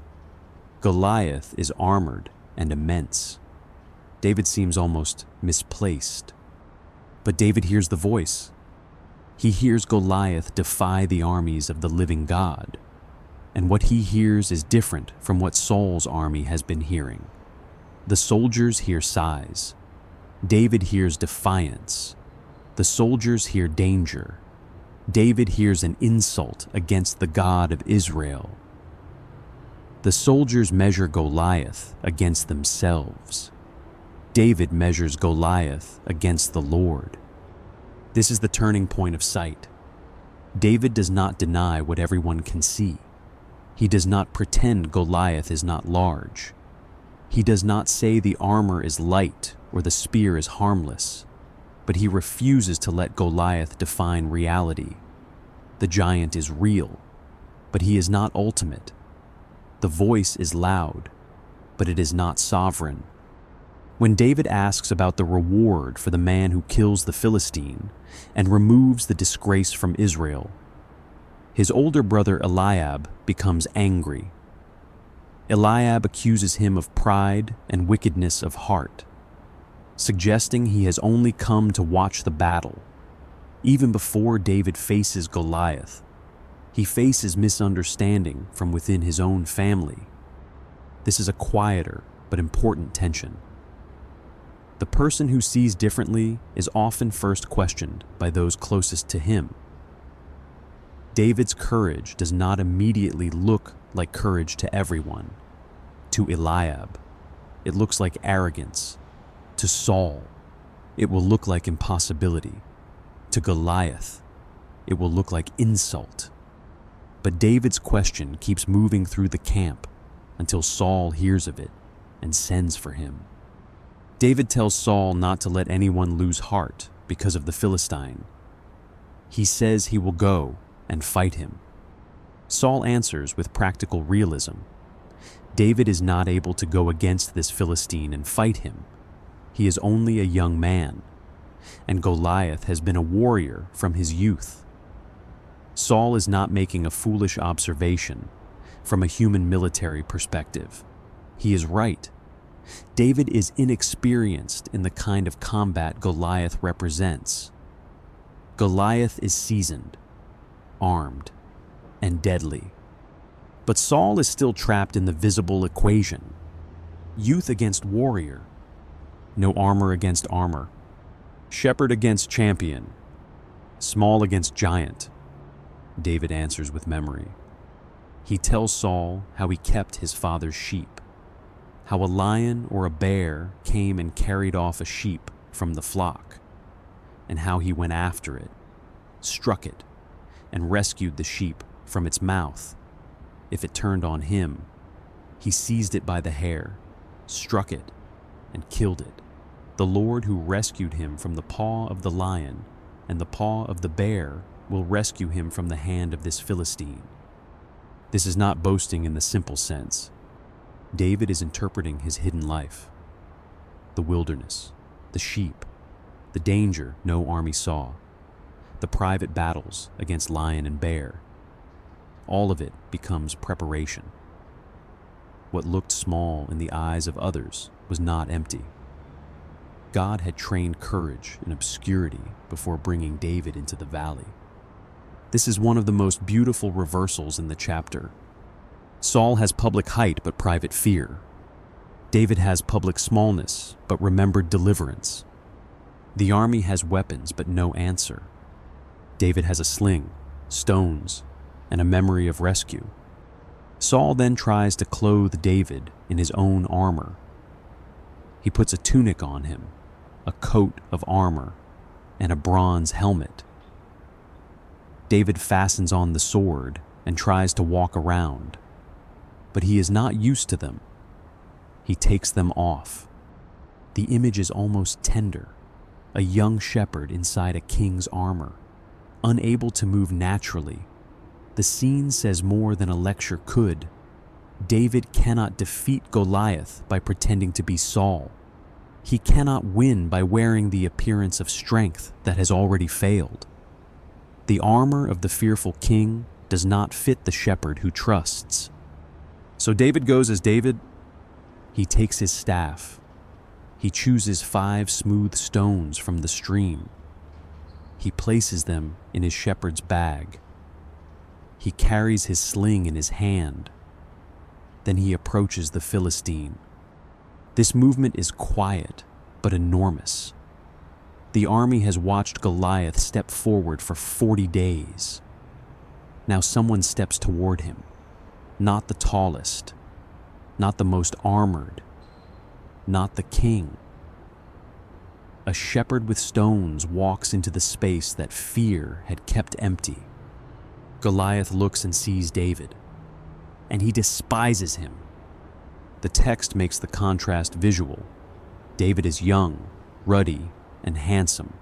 Goliath sees no worthy opponent. He says, "Am I a dog that you come at me with sticks?" He curses David by his gods. He promises to give his flesh to the birds and wild animals. His words are designed to enlarge himself again, to turn David into nothing before the fight begins. This is another grasshopper moment. Goliath tries to make David accept the image of smallness. He tries to define the encounter before it happens. To Goliath, David is not a threat. He is an insult, a boy, a body soon to be destroyed. The giant speaks as though his interpretation is final. But David answers. He says Goliath comes with sword, spear, and javelin, but he comes in the name of the Lord Almighty, the God of the armies of Israel, whom Goliath has defied. The battle, David says, is the Lord's. Here, the long arc of the documentary reaches its emotional resolution. At Kadesh, Israel saw giants and said, "We are grasshoppers," in the valley of Elah. David sees a giant and says, "The battle belongs to the Lord," at Kadesh. The people measured themselves against the Anakim and turned back, at Elah. David measures Goliath against God and steps forward. The giant has not become smaller. The sight has changed. This is not a sermon line forced onto the story. It is the story. David runs quickly toward the battle line to meet him. He reaches into his bag, takes out a stone, slings it, and strikes the Philistine on the forehead. The stone sinks in. Goliath falls face down on the ground. The giant falls forward. The image is almost shocking in its simplicity. After the long armor description, after 40 days of terror, after the voice that froze an army, after bronze, iron, spear, and shield bearer, the end comes through a stone from a shepherd's sling. The massive body collapses into dust. The valley that had carried Goliath's voice now carries silence. David has no sword in his hand. He runs, stands over the Philistine, takes Goliath's own sword, draws it from the sheath, and kills him, cutting off his head with it. When the Philistines see that their hero is dead, they turn and run. The men of Israel and Judah surge forward with a shout and pursue them. The fear breaks. That may be as important as the giant falling. Goliath had held the battlefield not only by strength, but by intimidation. His daily challenge had trapped Israel in paralysis. When he falls, the spell breaks. The army that could not move suddenly moves. The people who had watched in dread now run forward. One act of courage releases a whole community from fear. This does not mean David's courage belongs only to David. It becomes contagious in the opposite direction of the spy's bad report. At Kadesh, fear spread from 10 men into a nation. At Elah, courage moves from one young shepherd into an army. Both stories show that what one person sees and says can change the movement of many. This is why Goliath stands so powerfully at the end of the giant motif. He is not called Nephilim. We should keep that clear. He is not presented as a direct explanation of Genesis 6.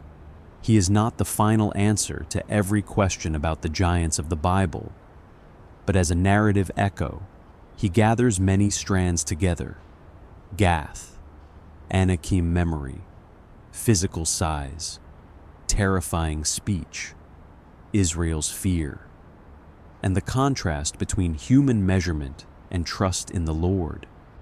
He is the old fear in armor. David is the answer Israel failed to give at Kadesh. Not because David is fearless in a shallow sense, but because his fear does not rule his vision. He has seen danger before. Lion and bear were not imaginary. Goliath is not imaginary. The difference is that David's memory is not organized around his own smallness. It is organized around deliverance. That is what the grasshopper generation lost. They remembered danger more vividly than rescue. David remembers rescue more deeply than danger. This does not erase the mystery of the Nephilim.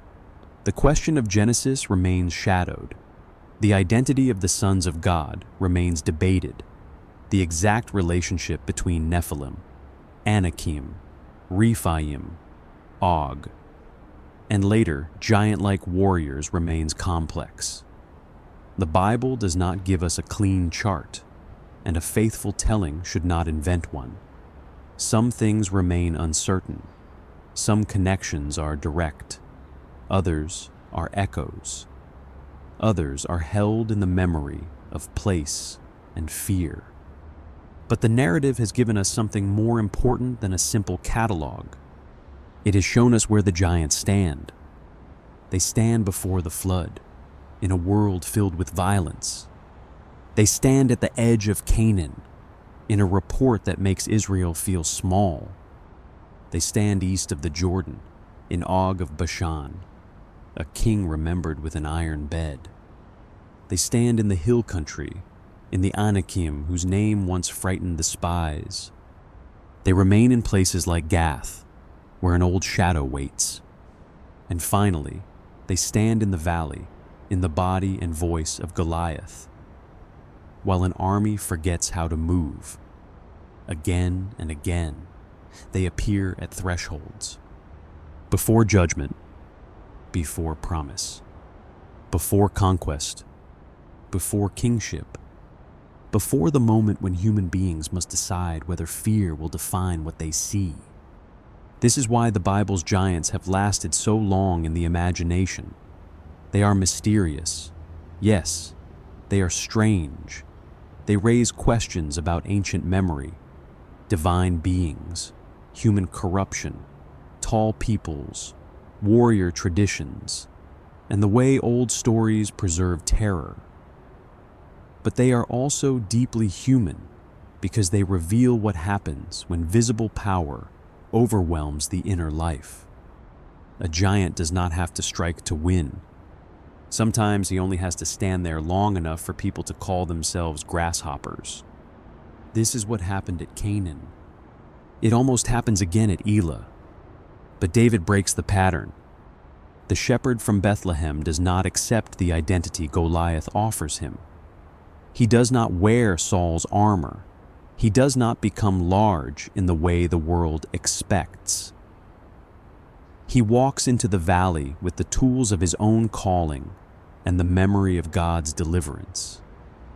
In doing so, he does not solve every ancient mystery, but he answers the question that had haunted Israel since the spies returned from Canaan. What do you do when the giant is real? The Bible's answer is not to deny that he is real. It is to refuse to let him become greater than God. After Goliath falls, the valley is changed. The body that seemed immovable lies on the ground. the weapon that threatened Israel becomes a trophy. The voice that defied the armies of the living God is silenced. The soldiers who once trembled now run. The old fear loses its authority. But the mystery remains. The Nephilim still stand in Genesis like a dark fragment from before the flood. The phrase, "and also afterward," still stirs questions. The Anakim and Rephaim still belong to a complicated map of memory. Og's iron bed still sits in the imagination like an artifact from a world of giants. Gath still carries its echo. The Bible does not close every door. It leaves some shadows standing. Perhaps that is because the point is not only to identify the giants, but to understand what their presence reveals. They show us a world where power can become violent before judgment. They show us a people who can be delivered and still afraid.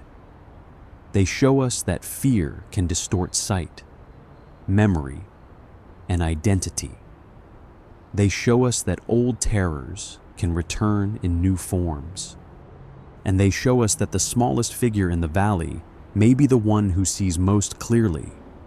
As the dust settles over Elah, the long line from Genesis to Gath does not become simple. It becomes deeper. The giants of the Bible remain partly mysterious, but their narrative role is unmistakable. They stand where human beings must choose how to see. At Kadesh, Israel looked at the giants and saw themselves as grasshoppers. At Elah, David looked at the giant and saw a defiance that could fall. Between those two scenes lies the heart of this journey. The mystery of the Nephilim asks who they were. The story of Israel asks what fear made of them. And the fall of Goliath leaves us with the question that remained after every shadow, every report, every iron bed, every fortified city, and every trembling army. When the giant stands before you, what becomes larger in your eyes? The fear you can see, or the promise that called you forward? And so, our journey through the mystery of the Nephilim and the giants of the Bible comes to a quiet end. We began with a name that appears almost suddenly in Genesis, a name standing near the edge of the flood, surrounded by questions the text does not fully answer. The Bible does not give us a complete map of the Nephilim. It gives us a fragment. It speaks of ancient mighty ones, of a world growing violent before judgment, and of a shadow that seems to belong to a time older than Israel itself. Then that shadow returned at the border of Canaan. Israel stood close to the land that had been promised, close enough to taste its fruit, close enough to see its cities, close enough to imagine a future beyond the wilderness. But the report of giants changed the atmosphere of the camp. The people did not only see strong enemies, they began to see themselves as small, helpless, like grasshoppers beneath the eyes of something too great to face. That moment became one of the deepest wounds in the wilderness story. Israel did not lose a battle to the giants. They lost courage before the battle ever began. A whole generation turned away from the land, not because the promise had disappeared, but because fear had become louder than memory. Yet the story did not end there. The shadow of giants continued through Bashan, through Og and the memory of the Rephaim, through the Anakim in the hill country, through the cities where remnants remained, and finally in the valley of Elah. Goliath of Gath stepped forward like an old fear given armor and voice. Once again, Israel trembled. Once again, The giant seemed too large. But this time, someone small did not see himself as a grasshopper. That is where the mystery leaves us. The Bible may not answer every question about the Nephilim, their origin, their nature, or how every later giant-like figure should be connected to them. But it does show us something profound about the way fear moves through sacred history. Giants appear at thresholds. They stand before judgment, before promise, before conquest, before kingship, before the moment when human beings must decide what truly defines reality. Perhaps that is why their shadow has lasted so long. Not because the Bible invites wild speculation, but because these figures reveal something ancient and deeply human. There are moments when what stands before us looks too large, and we begin to forget who led us there. The final image is not only a fallen giant in a valley, it is also a people learning, painfully and slowly. That size is not the same as truth. The old mystery remains partly hidden, but the story has shown us why it matters. The giants of the Bible stand in the places where fear tries to rename the people of God. Thank you for walking through this ancient mystery with me tonight. If this story stirred a question in you, or if there is another biblical mystery you want us to explore next, leave it in the comments. And if you want more calm, cinematic journeys through the Bible's hidden depths, remember to like, subscribe, and return for the next story beneath the sacred night.